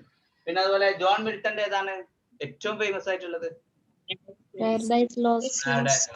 ഓക്കെ, അപ്പം ഈ വർക്കുകളൊക്കെ നമുക്ക് അറിയാം. അപ്പൊ ഇവരൊക്കെയാണ് എന്താണ് ക്രിസ്ത്യൻ ഹ്യൂമനിസ്റ്റുകളായിട്ട് അറിയപ്പെട്ടിരുന്നത്, അല്ലെങ്കിൽ ക്ലാസിക്കൽ അല്ലെങ്കിൽ ക്രിസ്ത്യൻ ഹ്യൂമനിസ്റ്റുകളായിട്ട് അറിയപ്പെട്ടിരുന്ന ആൾക്കാരാണ് sir Philip Sydney, Edmund Spencer and John Milton.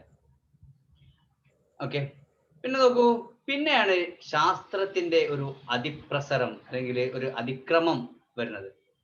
Encroachment of sciences and the practical arts after the renaissance. റിനൈസൻസിന് ശേഷം ഈ ശാസ്ത്രത്തിന്റെ ഒരു അതിക്രമം വരാം. സാമുവൽ ജോൺസൺ, അദ്ദേഹം 18ാം നൂറ്റാണ്ടിലെ ഒരു ഹ്യൂമനിസ്റ്റ് ആണ്. അദ്ദേഹത്തിന്റെ ഒരു വർക്കാണ്, വളരെ ഫേമസ് ആയിട്ടുള്ള ഒരു വർക്കാണ്, നിങ്ങൾക്ക് അറിയാമെന്ന് അറിയില്ല, life of Milton. Life of Milton എഴുതിയത് ആരാന്ന് ചോദിക്കാറുണ്ട്, ഇതിന് നെറ്റിനൊക്കെ ചോദിക്കാറുണ്ട്. Life of Milton Samuel Johnson ആണ് എഴുതിട്ടോ. Samuel Johnson 1779 1779 life of Milton എഴുതിയത്. 1779 സാമുവൽ ജോൺസൺ ആണ്. അതുപോലെ 18th സെഞ്ചുറി ഹ്യൂമനിസ്റ്റ് ആണ്. അദ്ദേഹം എഴുതിയത് ലൈഫ് ഓഫ് മിൽട്ടൺ ആണ്. ലൈഫ് ഓഫ് മിൽട്ടൺ എഴുതിയത് 1779 അദ്ദേഹം പറയുന്ന ഒരു വാക്കാണ് ഞാൻ അദ്ദേഹത്തിന് അതേ കോട്ട്സ് ഉപയോഗിച്ചിട്ടാണ് ഞാൻ പറയുന്നത്. The knowledge of external nature and the sciences which that knowledge requires or includes are not the great or the frequent business of human mind. എന്താ പറഞ്ഞത്? The knowledge of external nature, അതായത് മനുഷ്യന്റെ പ്രകൃതം, ബാഹ്യമായിട്ടുള്ള പ്രകൃതം, സ്വഭാവം പഠിക്കുക, അല്ലെങ്കിൽ the sciences which that knowledge requires, അല്ലെങ്കിൽ ബാഹ്യമായിട്ടുള്ള പിന്നെ സ്വഭാവത്തെ കുറിക്കുന്ന അല്ലെങ്കിൽ അതിനെക്കുറിച്ച് പറയുന്ന ശാസ്ത്രം പഠിക്കുക. ഓക്കെ, അതിനൊക്കെ വേണം. എന്തൊക്കെ വേണം? Not the great or the frequent business of human. അതൊക്കെ മനുഷ്യന്റെ വലിയ ലക്ഷ്യങ്ങളല്ല എന്നാണ്. അതായത് ശാസ്ത്രത്തെ കുറിച്ചിട്ടല്ല നമ്മൾ മനുഷ്യന്മാർ പഠിക്കേണ്ടത്, അല്ലെങ്കിൽ മനുഷ്യന്റെ ബാഹ്യമായ സ്വഭാവത്തെ കുറിച്ചിട്ടല്ല മനുഷ്യന്മാർ പഠിക്കേണ്ടത്. We are perfectly moralist. നമ്മൾ ധാർമ്മികരാണ്, ധാർമ്മികതയുള്ള ആളുകളാണ് നമ്മളെല്ലാവരും. But we are geometricians only by chance. പക്ഷേ നമ്മളൊക്കെ ഈ ക്ഷേത്ര ഗണിതത്തില് അല്ലെങ്കിൽ ജോമെട്രിയില് പ്രാവീണ്യം നൽകുന്നത് പിന്നെ നൽകപ്പെട്ടവരായത് ചാൻസ് മുഖേനയാണ്, ബൈ ചാൻസ് ആണ്. ഓക്കെ, ഇനി അദ്ദേഹം പറയാണ് സോക്രട്ടീസിനെ കുറിച്ചാണ്. Socrates was rather of opinion that what we had to learn was how to do good and avoid evil. Socrates മുമ്പ് പറഞ്ഞിരുന്നല്ലോ, ജോൺസൺ പറയണേ, സോക്രട്ടീസ് മുമ്പ് പറഞ്ഞിരുന്നല്ലോ എന്താണ് നമ്മൾ പഠിക്കേണ്ടത് എന്ന് വെച്ചാൽ ഹൗ ടു ഡു ഗുഡ്, എങ്ങനെയാണ് നന്മ ചെയ്യാൻ പറ്റുക, ആൻഡ് അവോയ്ഡ് ഈവിൾ, എങ്ങനെ തിന്മ നമുക്ക് ഒഴിവാക്കാം എന്ന് നമ്മൾ സോക്രട്ടീസ് മുമ്പ് പറഞ്ഞിരുന്നല്ലോ എന്നാണ് അദ്ദേഹം ലൈഫ് ഓഫ് മിൽട്ടൺ എന്ന് പറയുന്ന വർക്കിൽ പറയാണ്. നമ്മൾ പഠിക്കേണ്ടത് ശാസ്ത്രമല്ല, നമ്മൾ പഠിക്കേണ്ടത് ബാഹ്യമായ മനുഷ്യന്റെ ബാഹ്യമായ സ്വഭാവത്തെ കുറിച്ചല്ല. ഓക്കെ, അതൊന്നും വലിയ എന്താണ് നമ്മൾ പഠിക്കേണ്ട വലിയ വലിയ കാര്യങ്ങളല്ല. നമ്മളിപ്പോ ജോമെട്രീഷ്യൻസും ശാസ്ത്രജ്ഞരൊക്കെ ആയിത്തീരുന്നത് ബൈ ചാൻസ് പ്രകാരമാണ്. എന്നാൽ സോക്രട്ടീസ് മുമ്പ് പറഞ്ഞതുപോലെ നമ്മൾ പഠിക്കേണ്ടത് എന്താണ്? So how to do good, നമ്മൾക്ക് എങ്ങനെ നന്മ ചെയ്യാമെന്നും നമ്മൾ തിന്മയെ എങ്ങനെ ഒഴിവാക്കാമെന്നുമാണ് നമ്മൾ പഠിക്കേണ്ടത് എന്ന് ജോൺസൺ മുമ്പ് ലൈഫ് ഓഫ് മിൽട്ടൺ എന്ന് പറയുന്ന അദ്ദേഹത്തിന്റെ വർക്കിൽ പറഞ്ഞിരുന്നു. അപ്പൊ അത് ഒരു ഹ്യൂമനിസ്റ്റിക് റൈറ്റിംഗ് ആണ്, അതുകൊണ്ടാണ് ഇവിടെ പറഞ്ഞത്. ഓക്കെ, എങ്ങനെ നന്മ ചെയ്യാമെന്നും എങ്ങനെ തിന്മ ഒഴിവാക്കാമെന്നുമാണ് നമ്മൾ പഠിക്കേണ്ടത്. അല്ലാതെ മനുഷ്യനെങ്ങനെ റോക്കറ്റ് ഉപയോഗിക്കാം അല്ലെങ്കിൽ മനുഷ്യനെങ്ങനെ ചന്ദ്രനിലെത്താം എന്നല്ല നമ്മൾ പഠിക്കേണ്ടത്. നന്മ ചെയ്യുന്നത് എങ്ങനെ നന്മ ചെയ്യാമെന്നും എങ്ങനെ തിന്മയെ ഒഴിവാക്കാമെന്നുമാണ് നമ്മൾ പഠിക്കേണ്ടതെന്ന് ജോൺസൺ പറയാം. ജോൺസൺ ആരുടെ വാക്കെടുത്തിട്ടാ പറയുന്നാരോ? സോക്രട്ടീസിന്റെ വാക്കെടുത്തിട്ടാ പറയുന്നത്. തത്വചിന്തകനാണ്, ഫിലോസഫറാണ്. ഇനി മാത്യു ആർണോൾഡിനെ നമുക്കറിയാം, അദ്ദേഹം വിക്ടോറിയൻ റൈറ്റർ ആണ് അല്ലെ? മാത്യു ആർണോൾഡ് വിക്ടോറിയൻ റൈറ്റർ ആണ്. അദ്ദേഹം 19th സെഞ്ചുറിയാണ് അല്ലെ? Okay, Victorian ഇറയിലാണ്. വിക്ടോറിയൻ ഇറ തുടങ്ങുന്നത് ഏതാ വർഷം അറിയോ? ഓർമ്മണ്ടോ? 1832 വിക്ടോറിയൻ ഏജ് തുടങ്ങുന്നത്. ഇനി 1830 എന്ന് പറഞ്ഞാലും തെറ്റില്ല കേട്ടോ. 1830 അല്ലെങ്കിൽ 1832 1903 വരെയാണ് വിക്ടോറിയൻ കാലഘട്ടം ഉള്ളത്. അതായത് 19ാം നൂറ്റാണ്ടിലാണ് മെയിനായിട്ട് വിക്ടോറിയൻ കാലഘട്ടം ഉള്ളത്. ഓക്കെ, അപ്പോ മാത്യു ആർണോൾഡ് അദ്ദേഹത്തിന്റെ ഡോവർ ബീച്ച് എന്ന് പറയുന്ന വർക്കിനെ കുറിച്ച് നമുക്കറിയാം. പിന്നെ അതുപോലെ തന്നെ അദ്ദേഹം നല്ലൊരു ക്രിട്ടിക് കൂടിയായിരുന്നു. അദ്ദേഹം പറയുന്ന കാര്യം എന്താ? he strongly defended the central role of human studies in general education. അതായത് ജനറൽ എഡ്യൂക്കേഷനിൽ പൊതുവായിട്ടുള്ള വിദ്യാഭ്യാസത്തിൽ മനുഷ്യരാവരുത് അതിന്റെ സെന്റർ എന്നുള്ളതാണിത്. ഓക്കെ, നമ്മൾ ഇതുവരെ പറഞ്ഞിരുന്നത് the center of universe is human, so we have to focus on the human studies ആണ് ഇതുവരെ പറഞ്ഞിരുന്നത്. പക്ഷേ 19ാം നൂറ്റാണ്ടിലേക്ക് എത്തിയ സമയത്ത് മാത്യു ആർണോൾഡ് പറഞ്ഞ കാര്യമാണ് പറഞ്ഞത്. അദ്ദേഹം strongly defended the central role of human studies in general education. മനുഷ്യനെ ഈ പൊതുവിദ്യാഭ്യാസത്തിന്റെ സെന്റർ ആക്കിയതിൽ അദ്ദേഹത്തിന് ഒട്ടും താല്പര്യപ്പെട്ടില്ല. His ideas are adaptations of the older humanism.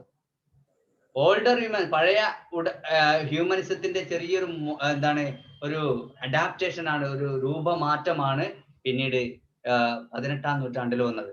His view is that culture is a perfection. അദ്ദേഹം പറയുന്നത് എന്താണ്? Culture is a perfection of our humanity proper as distinguished from our animality. നമുക്ക് വേണ്ടത്, നിങ്ങൾ കേട്ടണോ? നെറ്റിനൊക്കെ സാധാരണ ചോദിക്കാറുണ്ട്, അനാർക്കി ഓഫ് കൾച്ചർ ആരെഴുതിയതാ? അനർക്കി അല്ലെ? അനർക്കി of culture. 2 culture ഉണ്ട്. ഒന്ന് എഡ്മണ്ട് വിൽസൺ എഴുതിയിട്ടുണ്ട് അല്ലെ? അതുപോലെ ഒന്ന് മാത്യു ആർണോൾഡ്. അനർക്കി ഓഫ് കൾച്ചർ ഒന്ന് ജസ്റ്റ് നോക്കണേ, ചെക്ക് ചെയ്യണേ. ഓക്കെ, അപ്പൊ ഈ കൾച്ചറിനെ കുറിച്ച് എഴുതിയ ഒരാളാണ് മാത്യു ആർണോൾഡ്. അപ്പൊ അദ്ദേഹം പറയാണ് കൾച്ചർ ഈസ് എ പെർഫെക്ഷൻ. ആളുകൾക്ക് വേണ്ടത് കൾച്ചറാണ്, സംസ്കാരമാണ്. ഓഫ് അവർ ഹ്യൂമാനിറ്റി പ്രോപ്പർ, അത് മനുഷ്യന്മാർക്ക് ഉണ്ടാവേണ്ടതാണ്. Okay, as distinguished from our animality. അതായത് നമുക്ക് മനുഷ്യന്മാരുടേതായിട്ടുള്ള ഗുണം നമുക്ക് കിട്ടുന്നത്, അതായത് മൃഗങ്ങളിൽ നിന്ന് നമ്മളെ വേർതിരിക്കുന്നത് നമ്മുടെ സംസ്കാരമാണ്, കൾച്ചറാണ് എന്ന് അദ്ദേഹം പറയുന്നു. ഓക്കെ, അദ്ദേഹത്തിന്റെ വർക്ക് അനാർക്കി ഓഫ് കൾച്ചർ പിന്നെ എന്നല്ലേ എന്ന് ജസ്റ്റ് ഒന്ന് ചെക്ക് ചെയ്യണേ. എന്റെ മനസ്സിലുള്ളിട്ട് പറഞ്ഞതാണ്. അനാർക്കി ഓഫ് കൾച്ചർ എഴുതിയത് ആരാണെന്ന് നോക്കിയാണ്. ഹു റോട്ട് അനാർക്കി എന്നാണ്. Anarchy of culture. ഇനി അദ്ദേഹം പറയാണ് A harmonious expansion of all the powers which make the beauty and worth of human nature. മനുഷ്യന് ഒരുപാട് ശക്തികളുണ്ട്, പവർ ഉണ്ട്. ആ പവറാണ് മനുഷ്യന്റെ സ്വഭാവത്തിന് അതുപോലെ ഭംഗിയും മൂല്യവും നൽകുന്നത്. മനുഷ്യന്റെ സ്വഭാവത്തിന് ഭംഗിയും മൂല്യവും നൽകുന്നത് മനുഷ്യന്റെ ആ ഒരു ശക്തിയാണ്. ആ ശക്തിയുടെ വികാസമാണ് നമുക്ക് സംസ്കാരത്തിലൂടെ കിട്ടുന്നത് എന്നാണ്. ഓക്കെ, മനുഷ്യന് ശക്തിയുണ്ട്, ഏത് സാംസ്കാരിക ശക്തിയാണ്. നമുക്ക് ഒരു എന്താണ് കൾച്ചറൽ പവറാണ്, സാംസ്കാരിക ശക്തി. അപ്പൊ ആ ശക്തി നൽകുന്നത് ശരിക്കും നമ്മുടെ സംസ്കാരമാണ്. അതുപോലെ തന്നെ ഈ സംസ്കാരമാണ്, ഈ ഒരു പവറാണ് നമ്മുടെ മനുഷ്യ സ്വഭാവത്തിന് ശരിക്കും അതിന്റെ ഭംഗിയും അതിന്റെ മൂല്യവും നൽകുന്നത് എന്ന് നമ്മുടെ മാത്യു ആർണോൾഡ് പറയാണ്. അതുകൊണ്ട് തന്നെ നമുക്ക് എന്താ കിട്ടേണ്ടത്? He emphasized on knowing the best that is known on and thought in the world. ഈ ലോകത്ത് നമുക്ക് അറിയാവുന്നതിൽ വെച്ചിട്ട് അല്ലെങ്കിൽ ചിന്തിക്കുന്നതിൽ വെച്ചിട്ട് ഏറ്റവും ഉയർന്നത്, ഏറ്റവും ബെസ്റ്റ് ആയിട്ടുള്ള കാര്യങ്ങളാണ് നമുക്ക് സ്വായത്തമാക്കേണ്ടത്, നമുക്ക് കിട്ടേണ്ടത്. ആ അറിവാണ് നമുക്ക് ഏറ്റവും ബെസ്റ്റ് ആയിട്ടുള്ള അറിവ്, ഏറ്റവും ഉയർന്ന ചിന്താഗതികൾ നമുക്ക് കിട്ടേണ്ടിയിരിക്കുന്നു. അതാണ് നമ്മുടെ സംസ്കാരം എന്ന് പറയുന്നത്. ഓക്കെ, അദ്ദേഹം മറ്റൊരു കാര്യം കൂടി പറഞ്ഞു. എന്താണ്? Poetry is the criticism of life. നമ്മുടെ ജീവിതത്തിന്റെ എന്താണ് നിരൂപണമാണ് കവിത എന്ന് അദ്ദേഹം പറഞ്ഞു. Poetry is the criticism of human life അല്ലെങ്കിൽ ലൈഫ്.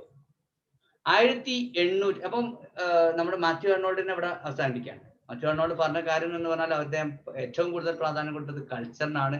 അദ്ദേഹം പറഞ്ഞാൽ കൾച്ചർ ഈസ് എ പെർഫെക്ഷൻ ആണ് of our humanity proper as distinguished from our animality. മനുഷ്യന്റെ മനുഷ്യൻ എന്നുള്ള മനുഷ്യത്വം എന്ന് പറയുന്ന സാധനം ആനിമാലിറ്റിയിൽ നിന്ന് വേർതിരിക്കുന്നത് തന്നെ മനുഷ്യന്റെ എന്താണ് സംസ്കാരമാണ്, കൾച്ചറാണ്. ഇറ്റ് ഈസ് ഈ മനുഷ്യന് സംസ്കാരം കിട്ടിയിട്ടുണ്ടെങ്കിൽ it is a harmonious expansion of all the powers which make the beauty and birth of human nature. മനുഷ്യന്റെ സ്വഭാവത്തിന് ഭംഗിയും അതുപോലെ തന്നെ മൂല്യവും നൽകുന്ന ആ ഒരു ശക്തിയെ വികസിപ്പിക്കലാണ്, അതിന് വികാസം നൽകലാണ് ഈ ഒരു സംസ്കാരം ചെയ്യുന്നത്. അപ്പൊ അതുകൊണ്ടാണ് ആ സംസ്കാരത്തിന് അദ്ദേഹം ഏറ്റവും കൂടുതൽ പ്രാധാന്യം കൊടുക്കും. ഇതൊക്കെ വളരെ ഇമ്പോർട്ടന്റ് ആണ് കേട്ടോ, പരീക്ഷ ചോദിക്കും. A harmonious expansion of all the powers which make the beauty and worth of human nature. പിന്നെ അദ്ദേഹം പ്രാധാന്യം കൊടുത്ത മറ്റൊരു കാര്യം the best. He emphasized on knowing the best. നമ്മൾ അറിവ് കിട്ടുകയാണെങ്കിൽ എന്തറിയണം? ദ ബെസ്റ്റ് വൺ, ഏറ്റവും നല്ല. നമ്മൾ ബെസ്റ്റ്, അതുപോലെ ഹൈ സീരിയസ്നെസ് എന്നൊക്കെ പറഞ്ഞിരുന്നത് എന്തിനെ കുറിച്ചാണ് അറിയോ? High seriousness, high destiny, classical. Correct അല്ലെ? ക്ലാസിക്കൽ എന്ന് പറഞ്ഞ ആ സംഭവത്തെ കുറിച്ചിട്ടാണ് നമ്മൾ പറഞ്ഞിരുന്നത്. അതേപോലെ തന്നെയാണ് ഇദ്ദേഹം പറഞ്ഞത്. അത് ഹൈ എന്നുള്ളതിന് പകരം ദ ബെസ്റ്റ്. നമുക്ക് എന്താ അറിയണ്ടേ? The best that is known and thought in the world. ഈ ലോകത്ത് നമ്മൾ അറിയപ്പെട്ടതിലും ചിന്തിക്കപ്പെട്ടതിലും ഏറ്റവും ഉയർന്ന ഏറ്റവും നല്ല കാര്യങ്ങൾ, നമുക്ക് നല്ല അറിവുകൾ നമുക്ക് കിട്ടണം എന്ന് നമ്മൾ ആരാ പറഞ്ഞതല്ലോ? മാത്യു ആർണോൾഡ്. ഓക്കെ, പിന്നെ poetry is the criticism of life എന്ന് പറയും. പോയട്രി നമുക്ക് ഏറ്റവും വലിയ ഏറ്റവും ബെസ്റ്റ് ആയിട്ടുള്ള അറിവ് കിട്ടുന്നതും പോയട്രിയിലൂടെയാണ് എന്ന് ഇദ്ദേഹം പറയുന്നുണ്ട് കേട്ടോ, മാത്യു ആർണോൾഡ്.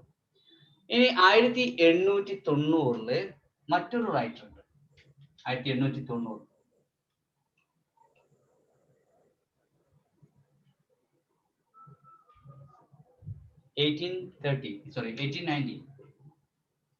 1890 ആരാന്നറിയോ? വില്യം ഡിൽത്തെ എന്ന് പറയുന്നത്. വിൽഹം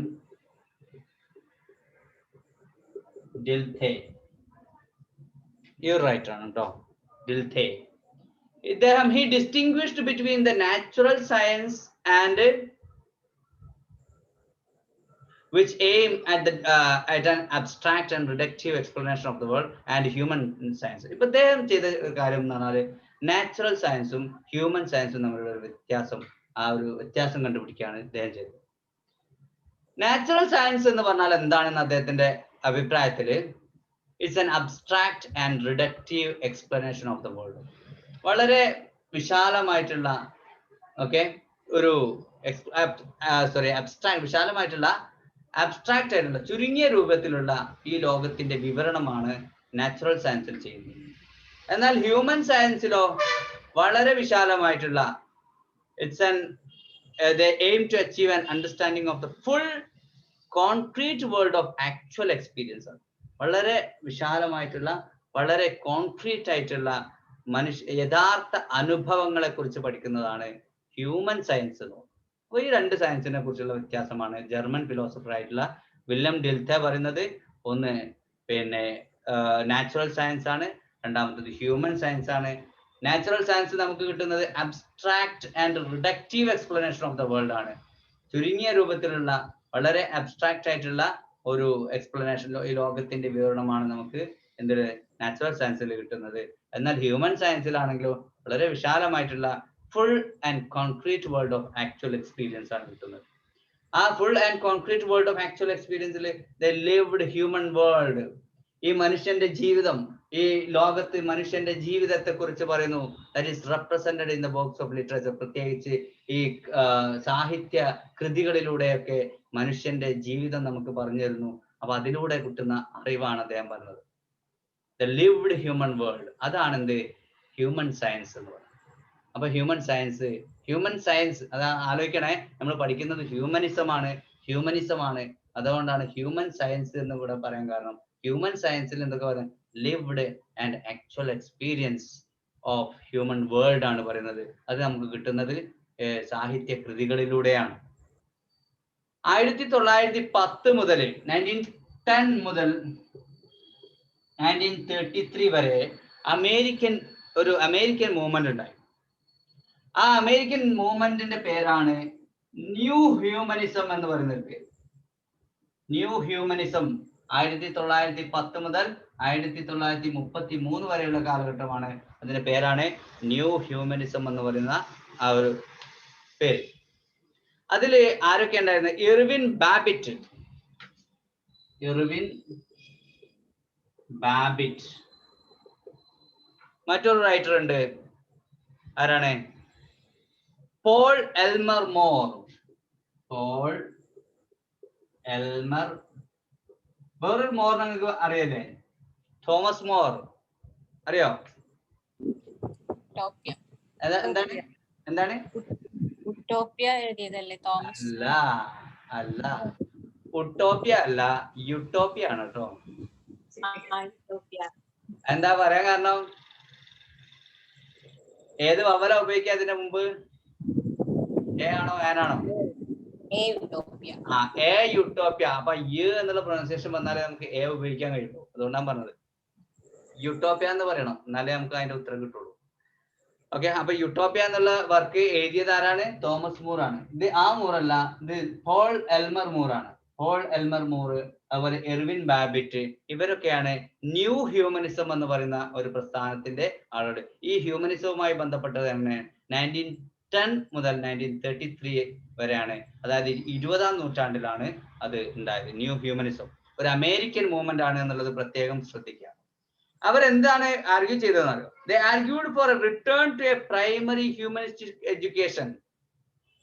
അതായത് ഇതിന്റെ ഇടയിൽ ഇപ്പൊ വിട്ടുമില്ലേ, ഇത് നമ്മൾ മനുഷ്യനാവരുത്, സെന്റർ ഓഫ് യൂണിവേഴ്സ് എന്ന് പറയുന്നത് മനുഷ്യനാവരുത് എന്ന് പറഞ്ഞ സംഭവം ഉണ്ടല്ലോ. മാത്യു അർണോൾഡിനെ പോലുള്ള ആളുകൾ they depended the central role of human studies എന്ന് പറഞ്ഞല്ലോ.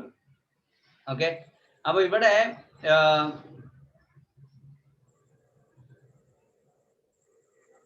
മാത്യു അർണോൾഡ് ഡിപെൻഡ് ചെയ്താണ് കേട്ടോ. Matthew Arnold strongly depended the central role of human studies in general education എന്നാണ്. അപ്പൊ അവര് ശരിക്കും അതിൽ നിന്ന് വിട്ടുപോയതിനെ ശരിക്കും ഡിപെൻഡ് ചെയ്തതാണ് നമ്മുടെ മാത്യു അർണോൾഡ്. അതേപോലെ തന്നെ അമേരിക്കൻ മൂവ്മെന്റിലും എന്താണ് ചെയ്യുന്നത്? ന്യൂ ഹ്യൂമനിസത്തില് നമ്മൾ സെൻട്രൽ റോളിനെ തിരിച്ചു കൊണ്ടുവരണം എന്ന് പറഞ്ഞ ആളുകൾ തന്നെയാണ് ഈ പോൾ എൽമർ മോറും അതുപോലെ തന്നെ ഇർവിൻ ബാബിറ്റ്. അതിന് മനുഷ്യർക്ക് തന്നെ ആയിരിക്കണം പ്രാധാന്യം കൊടുക്കേണ്ടത് എന്ന് പറഞ്ഞ ആൾക്കാരാണ്. So they argued for a return to a primary humanistic education for a very conservative view of moral, political and literary values that is grounded mainly on classical literature. Okay, അതായത് പണ്ട് കാലത്ത് അവര് മതത്തിനൊക്കെ പ്രാധാന്യം കൊടുത്തിരുന്നു.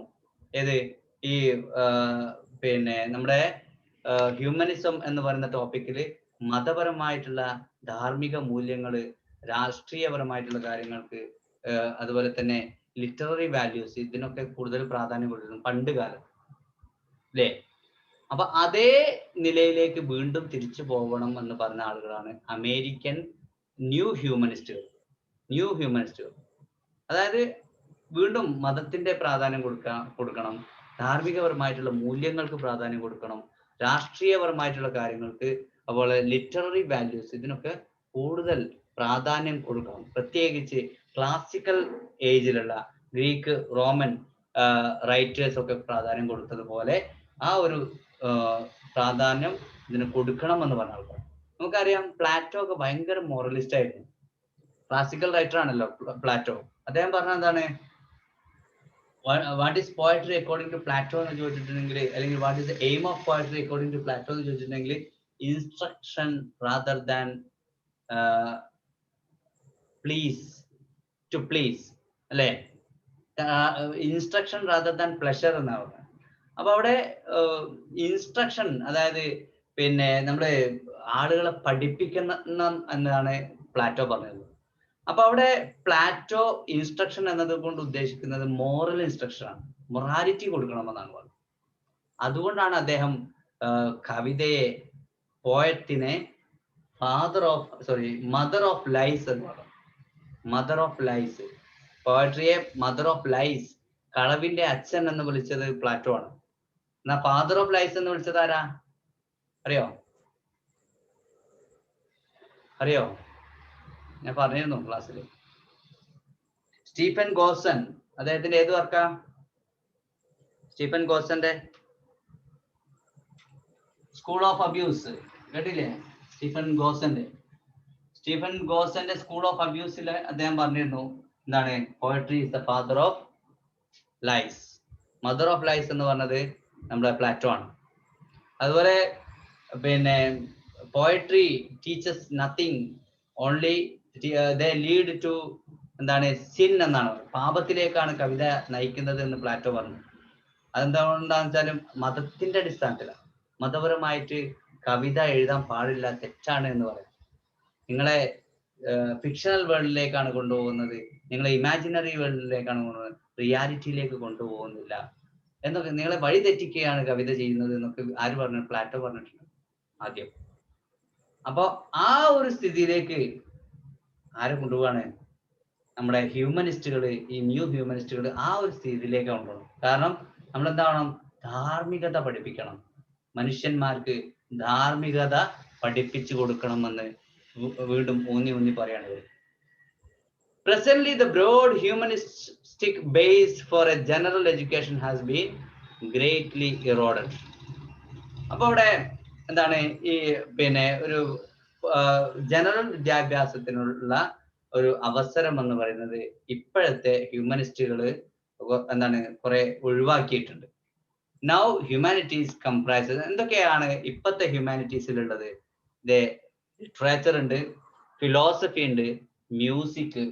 ഇപ്പോഴത്തെ ഹ്യൂമാനിറ്റീസിൽ ലിറ്ററേച്ചർ, അതുപോലെ philosophy, music, language and sometimes history എന്നാണ്. ചിലപ്പോ ഹിസ്റ്ററി ഉണ്ടെന്ന് കൂട്ടിയാൽ മതി, ചിലപ്പോ എന്നുള്ളത് നോക്കണ്ട. Okay, literature, philosophy, music, language and history, ഇതൊക്കെയാണ് ഇപ്പോഴത്തെ ഹ്യൂമാനിറ്റീസ് എന്ന് പറയുന്നത്. ഈ ഒരു വിഷയങ്ങളിലേക്ക് ഒതുങ്ങിയിട്ടുണ്ട് ഇത് ഇപ്പോഴത്തെ ഹ്യൂമാനിറ്റീസ്. അതുപോലെ a number of structuralist and post structuralist philosophical and critical theories were expressly anti ഹ്യൂമനിസ്റ്റുകളാണ്. ഇപ്പൊ സ്ട്രക്ചറലിസം എന്ന് പറയുന്ന ഒരു സംഭവം ഫെർഡിനാൻഡ് സോഷർ അദ്ദേഹത്തിന്റെ പിന്നെ സ്ട്രക്ചറലിസം എന്ന് അതൊക്കെ വന്നതോട് കൂടി ഹ്യൂമനിസത്തേക്ക് ഇങ്ങനെ തള്ളി പറയാൻ തുടങ്ങി. അവരൊക്കെ സ്ട്രക്ചറലിസ്റ്റുകളൊക്കെ ഹ്യൂമനിസത്തെ തള്ളി പറയുകയാണ് ചെയ്യുന്നത്. So they subverted many of the values proposed by traditional humanist. ഈ ട്രഡീഷണൽ ഹ്യൂമനിസ്റ്റുകൾ ഇപ്പോ മുന്നോട്ട് വെച്ച ഒരുപാട് വാല്യൂസിനൊക്കെ അവർ എതിർക്കുകയാണ്, സ്ട്രക്ചറലിസ്റ്റുകൾ എതിർക്കുകയാണ് ചെയ്തത്. And undertook to decenter or to eliminate entirely. ഈ സ്ട്രക്ചറലിസ്റ്റിന്റെ മെയിൻ ആയിട്ടുള്ള വാദം എന്ന് പറഞ്ഞാല് ഡീസെന്റർ ആണ്. ഇപ്പൊ ഓരോ സെന്റൻസ് എടുക്കുകയാണെങ്കിലും അതിലൊരു സെന്റർ ഉണ്ടാവും. ആ സെന്ററുമായി ബന്ധപ്പെട്ടിട്ടാണ് മറ്റുള്ള അതിന്റെ പ്രീസീഡിങ് ആൻഡ് ഫോളോയിങ് വേർഡ്സ് ഒക്കെ ഈ സെന്ററുമായി ബന്ധപ്പെട്ടതാണ്. നമ്മുടെ ജീവിതം ആണെങ്കിലും ഏതെങ്കിലും ഒരു സെന്ററുമായി ബന്ധപ്പെട്ടതാണ് എന്നുള്ള ഒരു വാദമായിരുന്നു ആദ്യം സ്ട്രക്ചറലിസ്റ്റുകൾ. അപ്പോ ഇവരെന്ത് ചെയ്തു, ഡീസെന്ററിനാണ് സ്ട്രക്ചറലിസ്റ്റുകൾ പ്രാധാന്യം കൊടുത്തിരുന്നത്. Or to eliminate entirely the focus on the human being. അതായത് മനുഷ്യനെ, നമ്മളിപ്പോ സെന്റർ ഓഫ് യൂണിവേഴ്സ് എന്ന് പറയുന്നത് മനുഷ്യനാണല്ലോ ഹ്യൂമനിസ്റ്റുകളുടെ വിശ്വാസപ്രകാരം. അപ്പൊ ഈ മനുഷ്യന് പ്രാധാന്യം കൊടുക്കുക എന്ന് പറഞ്ഞത് അവർ ഒഴിവാക്കി. അങ്ങനെ മനുഷ്യന് അത്ര പ്രാധാന്യം കൊടുക്കണ്ട. അപ്പൊ ഡീസെന്റർ ആണ്. മനുഷ്യനല്ല ഭൂമിയിലുള്ള സെന്റർ ഓഫ് പ്രപഞ്ചത്തിന്റെ എന്താണ് മധ്യബിന്ദു എന്ന് പറയുന്നത് മനുഷ്യനല്ല എന്ന് പറഞ്ഞ ആളുകളാണ് നമ്മുടെ ഹ്യൂമനിസ്റ്റുകൾ, സ്ട്രക്ചറലിസ്റ്റുകൾ. അപ്പൊ അങ്ങനെ അത് അവർ ഹ്യൂമനിസത്തെ എതിർക്കുകയാണ് ചെയ്യുന്നത്. Okay, or subject as the major object of study and the major agency in affecting scientific, cultural and literary achievement. നമ്മളിപ്പോ ഇതുവരെ പറഞ്ഞിരുന്നത് നമുക്ക് ശാസ്ത്രീയപരമായിട്ടുള്ള, സാംസ്കാരികപരമായിട്ടുള്ള, സാഹിത്യപരമായിട്ടുള്ള ഏതൊരു നേട്ടത്തിന്റെയും പിറകിൽ മനുഷ്യരായിരിക്കണം ഇതിനൊക്കെ പഠനത്തിന്റെ ആസ്ഥാനം, അവരുടെ സെന്റർ എന്ന് പറയുന്നത് ശരിക്കും മനുഷ്യരായിരിക്കണം എന്ന കാര്യങ്ങളൊക്കെ നമ്മൾ പഠിച്ചതാണ്. അപ്പൊ അതിനെ എതിർത്തുകൊണ്ട് സ്ട്രക്ചറലിസ്റ്റുകൾ മനുഷ്യന്മാരല്ല ഇതിന്റെ സെന്റർ ആയിട്ട് വരേണ്ടത് എന്ന് പറഞ്ഞു. മൈക്കൽ ഫൂക്കോനെ നിങ്ങൾക്ക് പരിചയം ഉണ്ടാവും. മൈക്കൽ ഫൂക്കോനെ നിങ്ങൾക്ക് പരിചയം ഉണ്ടാവും. അദ്ദേഹം പറഞ്ഞത് എന്താണ്? Man is a simple fold in our language. Man is a simple fold in our language. നമ്മുടെ ഭാഷയിൽ മനുഷ്യന്മാർ എന്ന് പറയുന്നത് വളരെ ലളിതമായിട്ടുള്ള ആളുകൾ മാത്രമാണ്, വളരെ സിമ്പിൾ ആണ്, അത്ര പ്രാധാന്യം ഒന്നും കൊടുക്കേണ്ട ആവശ്യമില്ല. ഒരു സ്ട്രക്ചറലിസ്റ്റ് ആണ് നമ്മുടെ മൈക്കൽ ഫൂക്കോ. ഓക്കെ, അദ്ദേഹം മനുഷ്യന്മാർക്ക് അത്ര പ്രാധാന്യം ഒന്നും കൊടുക്കേണ്ട ആവശ്യമില്ല. Who is destined to disappear as soon as that knowledge has found a new form. നിങ്ങളിപ്പോ പറയാം മനുഷ്യന്മാർക്കല്ല ഒരു പ്രാധാന്യം കൊടുക്കേണ്ടത് എന്നുള്ള ഒരു വിചാരം നിങ്ങൾക്ക് ഉണ്ടെങ്കിൽ പിന്നെ അയാൾക്ക് ഒരു പ്രാധാന്യം ഇല്ല. അപ്പൊ മനുഷ്യന്മാർ തന്നെയാണ് ഈ സെന്റർ ഓഫ് യൂണിവേഴ്സ് എന്ന് പറയുന്നത് എന്നുള്ളത് നമ്മൾ അംഗീകരിക്കേണ്ട ആവശ്യമില്ല എന്ന് മൈക്കൽ ഫൂക്കോ പറഞ്ഞു.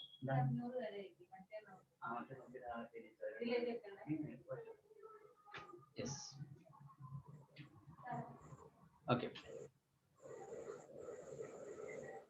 അപ്പൊ മനുഷ്യന്മാർക്ക് കൂടുതൽ പ്രാധാന്യം കൊടുക്കേണ്ട ആവശ്യമില്ല എന്നുള്ളത്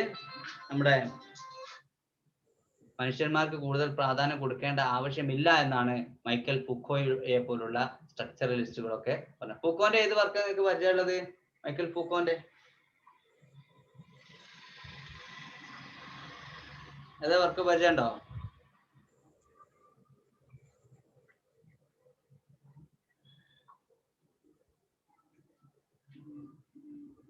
പരിചയമില്ല?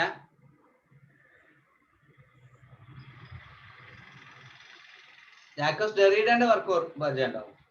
ജാക്കോസ് ഡെറീഡന്റെ ഏതാ? ഡീകൺസ്ട്രക്ഷൻ ഉണ്ട്. പിന്നെ വേറെ ഏതാ?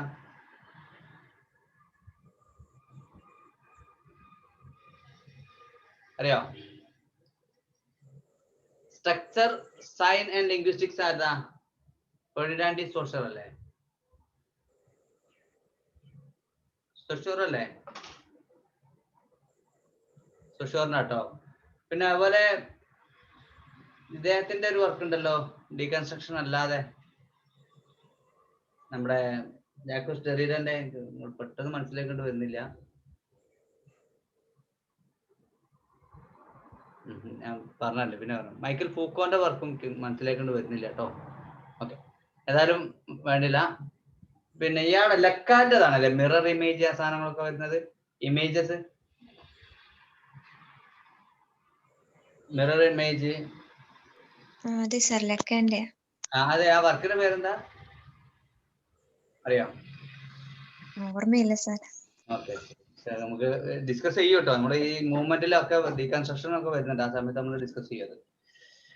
മൈക്കൽ ഫൂക്കോ പറഞ്ഞ man is a simple fold in our language. നമ്മുടെ ഭാഷയിൽ വളരെ സിമ്പിൾ ആയിട്ടുള്ള ആളുകൾ മാത്രമാണ് എന്ത് മാൻ എന്ന് പറയുന്നത്. ഈ വാക്ക് ഇങ്ങോട്ട് ഒഴിവാക്കി കഴിഞ്ഞാൽ, മാൻ എന്നുള്ള സെന്റർ അല്ലേ, ആ വാക്ക് അങ്ങോട്ട് ഒഴിവാക്കി കഴിഞ്ഞാല് പിന്നെ മനുഷ്യന് വലിയ പ്രാധാന്യമൊന്നുമില്ല. സോ ഹി മിഷേൽ ഫൂക്കോ എന്നല്ലേ പ്രൊനൗൺസിയേഷൻ? മിഷേൽ എന്നല്ലേ? കേട്ടിട്ടുണ്ട്. മൈക്കൽ എന്നും മിഷേൽ എന്നും കേട്ടു. മിഷേൽ ആയിരിക്കും കൂടുതൽ ചാൻസ് അല്ലേ? Michel Foucault. നമ്മുടെ ഇപ്പൊ നമ്മുടെ ടീച്ചേഴ്സ് നമ്മളോട് പറയുന്ന ആ വാക്കുകളാണ്. ഇപ്പൊ ഞാൻ ആദ്യം പറഞ്ഞ ടീച്ചേഴ്സ് എന്നോട് മൈക്കൽ എന്നാ പറയുന്നത്. പിന്നീട് മിഷേൽ എന്നും കേട്ടിട്ടുണ്ട്. അപ്പം ചില ടീച്ചേഴ്സ് അങ്ങനെ പറയുന്നുണ്ട്. പേരായതുകൊണ്ടേ അവരെങ്ങനെയാണ് ഉച്ചരിക്കുന്നത് എന്നത് പോലെയാണ്. അപ്പൊ നമ്മൾ മൈക്കൽ എന്നത് മീക്കായിൽ എന്നുള്ള സംഭവമല്ലേ, മീക്കായിൽ, അങ്ങനെ തന്നെയാണ് ഈ മൈക്കൽ എന്നുള്ള എഴുതുന്നത്. പക്ഷെ ഇവിടെ മിഷേൽ MICHEL ആണ് കേട്ടോ. അപ്പൊ മിഷേൽ എന്നാണ് കൂടുതൽ ആപ്റ്റ് ആവുന്നത്. So who is destined to disappear as soon as that knowledge has found a new form. It is some structuralists conceived of a human author as simply a space. ചില സ്ട്രക്ചറിസ്റ്റുകള് ഈ human ഓതറിലെ writers author എന്ന് പറയുന്നത് വെറും ഒരു space ആണ് എന്ന് പറയുന്നത്. ഇതൊക്കെ ഈ സ്ട്രക്ചറിസ്റ്റ് ഒക്കെ പഠിക്കാൻ നല്ലോണം പഠിക്കാണ്ട് കേട്ടോ. അപ്പൊ അതിലൊക്കെ നമ്മൾ പറയും ഓതർ എന്ന് പറഞ്ഞാൽ വെറും ഒരു സ്പേസ് ആണ്, സ്പേസ്. അത് മാത്രമാണ് ആര് ഓതർ ആണ്. In which linguistic and cultural codes come together to effect a text. അതെന്താണ്? ഒരു സ്പേസ് മാത്രമാണ്. ആ സ്പേസിലേക്ക് എന്താണ് ലിംഗ്വിസ്റ്റിക് ആയിട്ടുള്ള ഭാഷാപരമായിട്ടുള്ള സാംസ്കാരികപരമായിട്ടുള്ള കുറച്ച് കോഡുകൾ വരുന്നു. അത് എന്നിട്ട് ടെക്സ്റ്റ് ആയിട്ട് മാറുകയാണ്. അതായത് എഴുത്തുകാരന് വലിയ പ്രാധാന്യമൊന്നുമില്ല. അയാളെ തലയിലേക്ക് കുറച്ച് കോഡുകളും കുറച്ച് സാംസ്കാരിക കോഡുകളും കുറച്ച് ഭാഷയൊക്കെ വരുന്നു എന്നല്ലാതെ അയാൾക്ക് വലിയ പ്രാധാന്യമില്ല. അപ്പൊ മനുഷ്യന് വലിയ പ്രാധാന്യമൊന്നും ഇല്ലാന്ന് ആര് പറയുന്നുണ്ട്? സ്ട്രക്ചറലിസ്റ്റുകൾ പറയാണ്. ഓക്കെ, അപ്പൊ നിങ്ങൾ കേട്ടിട്ടോ ജാക്കോസ് ഡെറീഡ പറഞ്ഞ സംഭവം? ഡെറീഡ പറഞ്ഞതാ, ഈ writings are only some dots on the white sheet of paper, it has no importance. പക്ഷെ ഈ എഴുത്തുകൾ എന്ന് പറഞ്ഞാൽ വെറും ഡോട്ട്സ് ആണ്. ഓക്കെ, ഇപ്പോ അരിസ്റ്റോട്ടിൽ എന്ന് പറയുന്നത് കുറച്ച് ഡോട്ട്സ് ആണ്, ഇങ്ങനെ അല്ലേ, വൈറ്റ് പേപ്പറിൽ കുറച്ച് ഡോട്ട്സ് ആണ്. അപ്പൊ അതിന് അത്രേ പ്രാധാന്യമുള്ളൂ എന്നൊക്കെ പറഞ്ഞു. അതേപോലെ തന്നെ ഇവിടെ ഇദ്ദേഹം പറയാണ് മനുഷ്യൻ ഓതേഴ്സ് എന്ന് പറഞ്ഞാൽ വെറും ഒരു സ്പേസ് മാത്രമാണ്. അവിടെ കുറച്ച് ഭാഷയും കുറച്ച് കോഡുകളൊക്കെ വന്നിട്ട് അത് ടെക്സ്റ്റ് ആയിട്ട് മാറാനുള്ള ഒരു സ്പേസ് മാത്രമാണ് ഓതേഴ്സ്. അതിന് മനുഷ്യന് വലിയ പ്രാധാന്യമൊന്നും ഇല്ല എന്ന് പറയാം. Deconstructionists tended to reduce the human subject as a construction that is produced by that ideological discursive formations particular to a time and culture. അതായത് ഡീകൺസ്ട്രക്ഷൻ, ജാക്കോസ് ഡെറീഡ പോലുള്ള ഡീകൺസ്ട്രക്ഷനിസ്റ്റിലെ അവര് പിന്നെ എന്താ ചെയ്തത്, മനുഷ്യനെ കുറിച്ചുള്ള ആ ഒരു ടോപ്പിക് എന്ന് പറയുന്നത്, സബ്ജക്റ്റ് എന്ന് പറയുന്നത് വെറും ഒരു കൺസ്ട്രക്ഷനിലേക്ക് ഒതുക്കുകയാണ്. അതായത് ഐഡിയോളജിക്കൽ ഡിസ്കേഴ്സീവ് ഫോർമേഷൻസ് ഉണ്ടാകുന്ന ഒരു കൺസ്ട്രക്ഷൻ, ഒരു രൂപപ്പെടുത്തൽ മാത്രമാണ് മനുഷ്യന്റെ പഠനം എന്ന് ഇവര് പറയാണ്. മനുഷ്യനെ അല്ലെങ്കിൽ ഹ്യൂമൻ സബ്ജക്റ്റ് എന്ന് പറഞ്ഞാൽ it is a construction that is produced by the ideological discursive formations. വെറും ഒരു ഐഡിയോളജിയിലേക്ക് ഒതുക്കുകയാണ്. പെർട്ടിക്കുലർ ടു ഒരു പ്രത്യേക കാലഘട്ടത്തില് ഒരു പ്രത്യേക സംസ്കാരത്തിന് അനുയോജ്യമായിട്ടുള്ള ചില ഐഡിയോളജീസ് മാത്രമാണ് മനുഷ്യന്റെ ടോപ്പിക്. അതിലേക്ക് മാത്രം ഒതുക്കാൻ, അല്ലാതെ മനുഷ്യന് അത്ര വലിയ പ്രാധാന്യമൊന്നും ഇല്ല എന്ന് ഇവരും പറയാം ഡീകൺസ്ട്രക്ഷൻസ്. അപ്പൊ സ്ട്രക്ചറലിസ്റ്റും പറയുന്നത് തന്നെയാണ്, ഡീകൺസ്ട്രക്ഷനിസ്റ്റുകളും പറയുന്നതാണ് മനുഷ്യന് ഹ്യൂമനിസത്തെ എതിർക്കാണ്. മനുഷ്യന് അത്ര പ്രാധാന്യം. Human beings are not the centre of universe. യൂണിവേഴ്സിന്റെ പ്രപഞ്ചത്തിന്റെ സെന്റർ ഹ്യൂമൻ ബീയിങ്സ് അല്ല എന്ന് ഇവരും പറയാം. ഓക്കെ, പിന്നെ ഇദ്ദേഹം പറയുന്നത് ഓക്കെ ഏതെങ്കിലും ഒരു പ്രത്യേക കാലഘട്ടത്തിന്റെ ഏതെങ്കിലും ഒരു സംസ്കാരത്തിന്റെ ഐഡിയോളജിക്കൽ റെപ്രസെന്റേറ്റീവ്സ് ആണ്, അല്ലെങ്കിൽ അതിന്റെ ഡിസ്കേഴ്സീവ് ഫോർമേഷൻസ് മാത്രമാണ് മനുഷ്യന്റെ ടോപ്പിക് എന്ന് പറയുന്നത്. അല്ലാതെ അതിന് വലിയ പ്രാധാന്യമൊന്നുമില്ല. So which the author as subject acquires and transmits in his or literary work.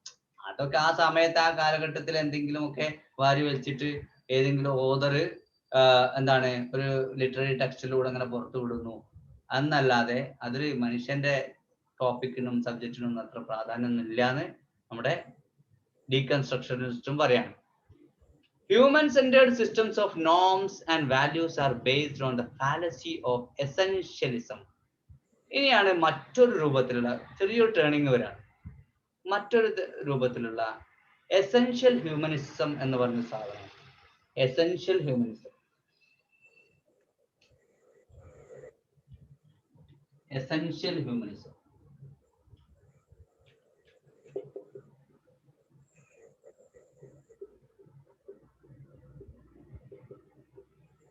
Essential humans കേട്ടോ. ആ ഒരു സംഭവത്തിലേക്ക് വരികയാണ്. അവിടെ പറഞ്ഞത് human centred systems of norms and values are based on the fallacy of essentialism. അപ്പൊ ഇവരുടെ ഈ മനുഷ്യനുമായി ബന്ധപ്പെട്ട ആ ഒരു നിയമങ്ങളും അവരുടെ ആ സമ്പ്രദായങ്ങളും ഒക്കെ എന്തുമായി ബന്ധപ്പെട്ടതാണ്?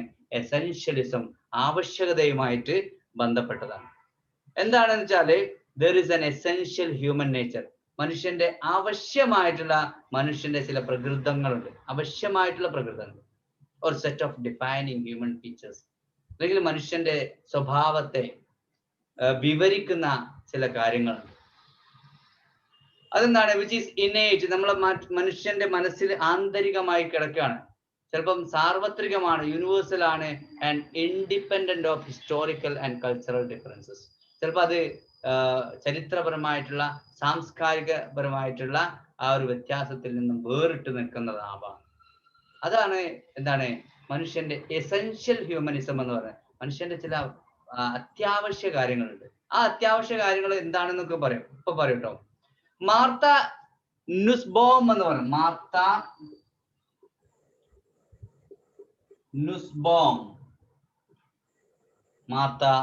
നുസ്ബോം അവരൊരു എസെൻഷ്യലിസ്റ്റ് ആണ്, എസെൻഷ്യൽ ഹ്യൂമനിസത്തിന്റെ ആളുകളാണ്. അവർ പറഞ്ഞത് എന്താണ്? we are able to formulate from within our own historical and cultural situations a set of basic features. നമ്മുടേതായിട്ടുള്ള, നമ്മുടെ തന്നെ ചരിത്രപരമായ സാംസ്കാരികമായിട്ടുള്ള ഈ ഒരു സാഹചര്യത്തിൽ നിന്ന് നമ്മുടെ ചില സ്വഭാവ ഗുണങ്ങൾ നമ്മൾ തന്നെ ഉണ്ടാക്കിയെടുക്കും. അതാണ് എസെൻഷ്യൽ ഹ്യൂമനിസം. അല്ലേ? ഒരാളെ പിടിച്ചിട്ട് വെള്ളത്തിൽ കൊണ്ടുപോയിട്ടുണ്ടെങ്കിൽ അദ്ദേഹം സ്വയം നീന്തം പഠിച്ചോളുന്നു. അല്ലേ? ഭക്ഷണം കഴിക്കാത്ത ഒരു കുട്ടിയാണെങ്കിൽ പട്ടിണി കിട്ടാൽ അവൻ എന്താണ് ഭക്ഷണം കഴിച്ചോളുന്നു. അപ്പൊ അങ്ങനെയുള്ള നമ്മുടെ സാഹചര്യത്തിൽ നിന്ന് നമ്മൾ ഒരുപാട് കാര്യങ്ങൾ പഠിച്ചോളും എന്നുള്ള ആ ഒരു സംഭവമാണ് ഇവർ എസെൻഷ്യൽ ഹ്യൂമനിസ്റ്റുകൾ പറഞ്ഞത്. Okay, human form of life and are shared by human beings across all division of time, place. ഏതൊരു കാലഘട്ടം എടുക്കുകയാണെങ്കിലും, ഏതൊരു സ്ഥലത്ത് എടുക്കുകയാണെങ്കിലും, ഏതൊരു സംസ്കാരം എടുക്കുകയാണെങ്കിലും അവിടെ ഒക്കെ നമുക്ക് അനുഭവപ്പെടും. എല്ലാ ആളുകൾക്കും ചില ആവശ്യങ്ങളുണ്ടാവും. ഏതൊരു രാജ്യം, ഇപ്പൊ ഇംഗ്ലണ്ടിലാണെങ്കിലും ഇന്ത്യയിലാണെങ്കിലും മറ്റു രാജ്യങ്ങളൊക്കെ ആണെങ്കിലും ബേസിക് ആയിട്ടുള്ള ചില കാര്യങ്ങൾ, ഭക്ഷണം വേണ്ടി വരും, വായു വേണ്ടി വരും, പാർപ്പിടം വേണ്ടി വരും. എവിടെയാണെങ്കിലും ഏതൊരു സ്ഥലത്താണെങ്കിലും പാർപ്പിടം ഒക്കെ ജീവിക്കാൻ ആവശ്യമായിട്ടുള്ള കാര്യങ്ങളാണ്. ഓക്കെ, അപ്പൊ അങ്ങനെ ഇവര് പറയുന്നത് എന്താ വെച്ചാല് ഈ എസെൻഷ്യൽ ആയിട്ടുള്ള ചില കാര്യങ്ങളിൽ നിന്ന് നമ്മളെ ചില സ്വഭാവങ്ങളും രൂപപ്പെടുന്നുണ്ട്. സോ അതിൽ എന്തൊക്കെ ഉൾപ്പെടുന്നത്? The knowledge that we are mortal and have an instinctual aversion to death. നമ്മളൊക്കെ ഇങ്ങനെ എസെൻഷ്യൽ. ഇപ്പൊ ചില ആളുകൾ നിങ്ങൾ അതിശയപ്പെട്ടിട്ടുണ്ടാവും, പൈസ കൊണ്ട് ഭയങ്കര ആർത്തിയുള്ള ആളുകൾ, പണത്തോണ്ട് കൂടുതൽ ആർത്തിയുള്ള ആൾക്കാർ, അല്ലെങ്കിൽ പവർ കൊണ്ട്, ഇപ്പൊ അധികാരം, ഇപ്പം ഈ സീറ്റ് വിഭജനമൊക്കെ സമയത്ത് അധികാരത്തിന് വേണ്ടിയിട്ട് ഭയങ്കര ആർത്തി കൂട്ടുന്ന ആൾക്കാർ. അപ്പൊ നമ്മൾ നോക്കി ഇവർക്കൊന്നും മരിക്കണ്ടേന്ന് വിചാരിക്കില്ല നമ്മള്. അപ്പൊ അവർക്ക് യഥാർത്ഥ സ്വഭാവം എന്താന്ന് വെച്ചിട്ടുണ്ടെങ്കിൽ മരണത്തിന്റെ ചിന്തകൾ ഒഴിവാക്കുക എന്നുള്ളതാണ്. അവരൊക്കെ എസെൻഷ്യൽ ഹ്യൂമനിസ്റ്റുകളാണ്. മനുഷ്യന്റെ എന്താണ് മരണത്തിന്റെ ചിന്തകൾ ഒഴിവാക്കുക, എന്നിട്ട് ഈ ലോകത്ത് മാക്സിമം എന്റർടൈൻ ചെയ്തിട്ട് എങ്ങനെ ജീവിക്കാമെന്നുള്ളതാണ് അവരുടെ ചിന്ത. അതുകൊണ്ടാണ് ആ ഒരു ആർത്തിയും ഇതൊക്കെ വരാൻ കാരണം. അപ്പൊ മനുഷ്യരായ നമുക്ക് എല്ലാവർക്കും ഒരു ബോധമുണ്ട്. എന്താണ്? നമ്മളൊക്കെ മോർട്ടലാണ്, മരിക്കാത്ത ആളുകളാണ്. Okay, sorry, we are mortal, നമ്മൾ മരിക്കും എന്നുള്ളതാണ്. And have an instinctual aversion to death. പക്ഷെ മരിക്കുന്നുള്ള ആളുകൾ തന്നെയാണ്, പക്ഷെ എപ്പോഴും മരണപ്പെടരുത് എന്നുള്ള ആഗ്രഹക്കാരൻ. മനുഷ്യൻ മരിക്കും എന്നുള്ള അറിയാം, പക്ഷെ എപ്പോഴും മരണപ്പെടരുത് എന്നുള്ള ഒരു ചിന്തയാണ് നമുക്കുള്ളത്. So we live an embodied life, hence has nutritional, sexual and other needs. നമുക്ക് നമ്മുടെ ഒരു ജീവിതം നയിക്കുകയാണ് ഇവിടെ ഈ ലോകത്ത്. നമുക്ക് എന്തൊക്കെ ഉണ്ട്? ന്യൂട്രീഷണൽ എന്ന് പറഞ്ഞാൽ ശരിക്ക് ഭക്ഷണം നമുക്ക് കിട്ടണം. സെക്ഷൽ ആയിട്ടുള്ള കാര്യങ്ങൾ നിറവേറ്റണം. ബാക്കിയുള്ള നീഡ്സ്, ഈ കാര്യങ്ങളൊക്കെ നമുക്ക് നിറവേറ്റണം. And a sensibility to pleasure and pain. ഇതൊക്കെ നിങ്ങൾ പഠിക്കും. മൂവ്മെന്റ് ഒക്കെ പഠിക്കുന്ന സമയത്ത് ഞാൻ കോളേജിന് ക്ലാസ് എടുത്തിരുന്നു. ആ സമയത്ത് നല്ല രസത്തിൽ പറഞ്ഞു കൊടുത്ത സാധനമാണ് അത്. അതായത് നമ്മളൊക്കെ ജീവിക്കുന്നത് എന്തിനാന്ന് വെച്ചാൽ പ്ലഷർ, ആനന്ദത്തിന് വേണ്ടി അല്ലെ. നിങ്ങൾ എന്ത് പ്രവൃത്തി ചെയ്യുന്നോ നിങ്ങളുടെ ആനന്ദത്തിന് വേണ്ടിയിട്ടായിരിക്കും. നിങ്ങൾ ഒരാളെ സഹായിക്കുന്നത് എന്തിനാ? നിങ്ങളുടെ ആനന്ദത്തിന്, അല്ലാതെ അയാളുടെ ആനന്ദത്തിനല്ല. മാത്രമല്ല കാരണം എന്താ? നിങ്ങൾ അയാൾക്ക് കൊടുത്തതിലൂടെ നിങ്ങൾ മാനസികമായിട്ടൊരു സംതൃപ്തി ഉണ്ട്, അത് കിട്ടാൻ വേണ്ടിയിട്ടാണ് നിങ്ങൾ കൊടുക്കുന്നത്. നിങ്ങൾ പുതിയ ഡ്രസ്സ് വാങ്ങുന്നത് എന്തിനാ? നിങ്ങൾക്ക് സന്തോഷം കിട്ടാൻ വേണ്ടിയിട്ടാണ്. ഓക്കെ, മറ്റുള്ളവർ പറയണം അതിനെ കുറിച്ചിട്ട്. ഓക്കെ, അപ്പോൾ നിങ്ങൾ എന്ത് പ്രവർത്തി, നിങ്ങൾ അമ്മയെ അല്ലെങ്കിൽ അച്ഛനെ നോക്കുന്നത് എന്തിനാണ്? നിങ്ങളുടെ ആനന്ദത്തിനാണ്. കാരണം നിങ്ങൾ എന്താണ്, അതിലൂടെ സംതൃപ്തി ഉണ്ടാവും, സന്തോഷം ഉണ്ടാവും, പ്ലഷർ ഉണ്ടാവും. ഓക്കെ, അപ്പൊ എന്ത് നിങ്ങൾ പ്രവർത്തനം ചെയ്തോ അതൊക്കെ നിങ്ങളുടെ പ്ലഷറിന് വേണ്ടിയിട്ടാണ്. Sensibility to pleasure. Okay, and to avoid pain. നിങ്ങൾ ആ ഒരു വേദന ഒഴിവാക്കാനും, എപ്പോഴും വേദന ഒഴിവാക്കാനും നിങ്ങൾക്കൊരു ഇതുണ്ടാവും. ഇപ്പൊ ഒരു ഉദാഹരണം പറയുകയാണെങ്കിൽ, നിങ്ങളോട് എന്തെങ്കിലും ഒരാള് സബ്മിറ്റ് ചെയ്യാൻ പറഞ്ഞിട്ട് അന്ന് ആ സമയത്ത് തന്നെ കൊണ്ടുകൊടുക്കും അല്ലേ, അല്ലെങ്കിൽ തലേന്ന് കൊണ്ടുകൊടുക്കും. എന്തിനാണത്? Pain, to avoid pain. അയാൾ ചീത്ത പറയരുത്, നിങ്ങൾ മാനസികമായിട്ടുള്ള വിഷമം ഉണ്ടാവരുത് അല്ലേ. ഓക്കെ, അതുപോലെ തന്നെ അധ്യാപകന്, ചെറിയ കുട്ടികളാകുന്ന സമയത്ത് അധ്യാപകന് ക്ലാസ് വന്നിട്ട് ചോദ്യം ചോദിക്കും, നിങ്ങൾ എന്തിനാ ഉത്തരം പറയുന്നത്? To avoid pain. അപ്പൊ എന്താണെങ്കിലും, ഇനിയിപ്പോ ഏത് മുതിർന്ന ആളുകളാണെങ്കിലും ഏത് ചെറിയ കുട്ടികളാണെങ്കിലും പ്ലഷറിന് വേണ്ടിയിട്ടും പെയിനെ ഒഴിവാക്കാൻ വേണ്ടിയിട്ടുമാണ് നമ്മൾ ജീവിക്കുന്നത് എന്ന് പറയുന്നുണ്ട്. ഓക്കെ, ആൻഡ് അതുപോലെ sensibility to pleasure and pain എല്ലാ ആളുകൾക്കും ഉള്ളതാണ്. The cognitive ability to perceive, think and imagine together with the practical ability to plan the means to achieve our aims. അതുപോലെ തന്നെ നമുക്ക് എന്താണ്, ബുദ്ധിപരമായിട്ടുള്ള ചില കഴിവുകളുണ്ട്. കാര്യങ്ങൾ ഗ്രഹിക്കുക, നമുക്ക് ചിന്തിക്കുക, അതുപോലെ തന്നെ ഇമാജിൻ ചെയ്യുക, ഒരു കാര്യത്തെ സ്വപ്നം കാണുക. ഓക്കെ, പിന്നെ അതുപോലെ ഒരു കാര്യം പ്ലാൻ ചെയ്യുക. ഈ സാധനമൊക്കെ നമുക്ക് എന്താണ്, കോഗ്നിറ്റീവ് എബിലിറ്റിയാണ്, മാനസികപരമായിട്ടുള്ള നമ്മുടെ കഴിവുകളാണ്. Okay, the capacity to experience emotions such as, അതുപോലെ തന്നെ ചില ഇമോഷനുകൾ, ദുഃഖം, ഗ്രീഫ്, ദേഷ്യം, ആങ്കർ, ഫിയർ ആൻഡ് ലവ്, അതുപോലെ തന്നെ ഭയം, അതുപോലെ സ്നേഹം, ഈ സംഭവങ്ങളൊക്കെ അനുഭവപ്പെടുക എന്ന് പറയുന്നത് എന്താണ്? അത് നമ്മുടെ അനുഭവങ്ങളാണ്. അതൊക്കെ അനുഭവിക്കാനുള്ള ഒരു കഴിവ് നമുക്ക് ശരിക്കും ദുഃഖം, grief, anger and fear and love, ഇതൊക്കെ ഫീൽ ചെയ്യാനുള്ള കഴിവ് മനുഷ്യർക്കുണ്ട്. Okay, and a sense of relatedness and affliction to other human beings. അതുപോലെ ആളുകളെ, നിങ്ങളെ എവിടെയെങ്കിലും വെച്ചിട്ട് നിങ്ങളെ കുടുംബക്കാരെ കാണുകയാണെങ്കിൽ ഒരു പ്രത്യേക അടുപ്പം നിങ്ങൾക്ക് ഉണ്ടാവില്ല. അത് സെൻസ് ഓഫ് റിലേറ്റഡ്നെസ് ആണ്. അല്ലെങ്കിൽ നിങ്ങളിപ്പോൾ കുറച്ച് ആൾക്കാരാണെങ്കിൽ തുല്യമായിട്ടുള്ള ചിന്തകൾ വെച്ചിട്ട് ആളുകൾ ഒരുമിച്ച് കൂടുന്നു, അല്ലെങ്കിൽ ഏതെങ്കിലും ഒരു പാർട്ടിയുടെ കീഴിൽ അണിചേരുന്നു. അതൊക്കെ റിലേറ്റഡ്നെസ് ആണ്. Okay, and affliction to other human beings, മറ്റുള്ള ആളുകളോട് ഒരു ബന്ധം സ്ഥാപിക്കുക. ഇതൊക്കെ നമ്മുടെ കഴിവുകളാണ്. ഈവൻ നമുക്ക് സങ്കടപ്പെടുന്നത് നമ്മുടെ കഴിവാണ്, നമുക്ക് ദേഷ്യം പിടിക്കുന്നത് നമ്മുടെ കഴിവാണ്, നമുക്ക് ഭയം ഉണ്ടാകുന്നത് നമ്മുടെ കഴിവാണ്, നമുക്ക് സ്നേഹിക്കാൻ കഴിയുന്നത് നമ്മുടെ കഴിവാണ്. ഓക്കെ, അതൊക്കെ ബേസിക് ആയിട്ടുള്ള കഴിവാണ്. അതാണ് നമ്മൾ പറഞ്ഞത് എന്താണ്, എസെൻഷ്യൽ ഹ്യൂമനിസം എന്നുള്ള ടേം കൊണ്ട് ഉദ്ദേശിക്കുന്നത്. എസെൻഷ്യാലിറ്റി, അതൊക്കെ മനുഷ്യർക്ക് വേണ്ടതുമാണ്. These common features provide adequate and indeed indispensable grounds for establishing basic human norms and values. ഇതാണ് ബേസിക് ആയിട്ടുള്ള ചില നിയമങ്ങളും മൂല്യങ്ങളും ഒക്കെ ഉണ്ടാക്കിയെടുക്കുന്നത്. ഈ മനുഷ്യന്റെ സങ്കടപ്പെടാനുള്ള, ദേഷ്യം പിടിക്കാനുള്ള, ഭയപ്പെടാനുള്ള, സ്നേഹിക്കാനുള്ള ഇത്തരം കഴിവുകളാണ് നിങ്ങളെ ഈ ചില അടിസ്ഥാനപരമായ നിയമങ്ങളും അതിന്റെ മൂല്യങ്ങളും ഉണ്ടാക്കിയെടുക്കാൻ സഹായിക്കുന്നത് എന്ന് ഈ വ്യക്തിയാണ് മാർത്ത നുസ്ബോം പറഞ്ഞ കാര്യമാണ് ഞാൻ പറഞ്ഞത്. ഈ കാര്യങ്ങളാണ് നിങ്ങൾക്ക് ഈ ഒരു കഴിവ് ഉണ്ടായിട്ടാണ് നിങ്ങൾക്ക് എന്താണ് പിന്നെ സങ്കടപ്പെടാനും അതുപോലെ തന്നെ ദേഷ്യം പിടിക്കാനും ഭയപ്പെടാനും സ്നേഹിക്കാനും ഉള്ള ഈ ഒരു കഴിവുണ്ടായിട്ടാണ് നിങ്ങൾക്ക് ജീവിക്കാൻ കഴിയുന്നത് എന്ന് അദ്ദേഹം പറയുന്നു. ഇനി അടുത്തത് നോം ചോംസ്കി ആണ്. നോം ചോംസ്കിനെ നിങ്ങൾക്ക് പരിചയമുണ്ടോ? നോം ചോംസ്കി ആരാണ്? Noam Chomsky generative grammar, transformation, TG grammar എന്ന് പറയും. Transformative and generative, transformational and generative grammar അല്ലേ പറഞ്ഞ? അല്ലെ ട്രാൻസ്ഫോർമേറ്റീവ് ആണ്?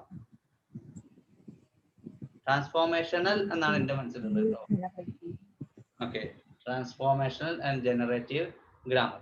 അപ്പൊ TG ഗ്രാമറിന്റെ ആളാണ് നമ്മുടെ നോം ചോംസ്കി. അദ്ദേഹം സപ്പോർട്ട് ചെയ്യുന്നത് he supports human essentialism on the basis of biologically determined universal grammar.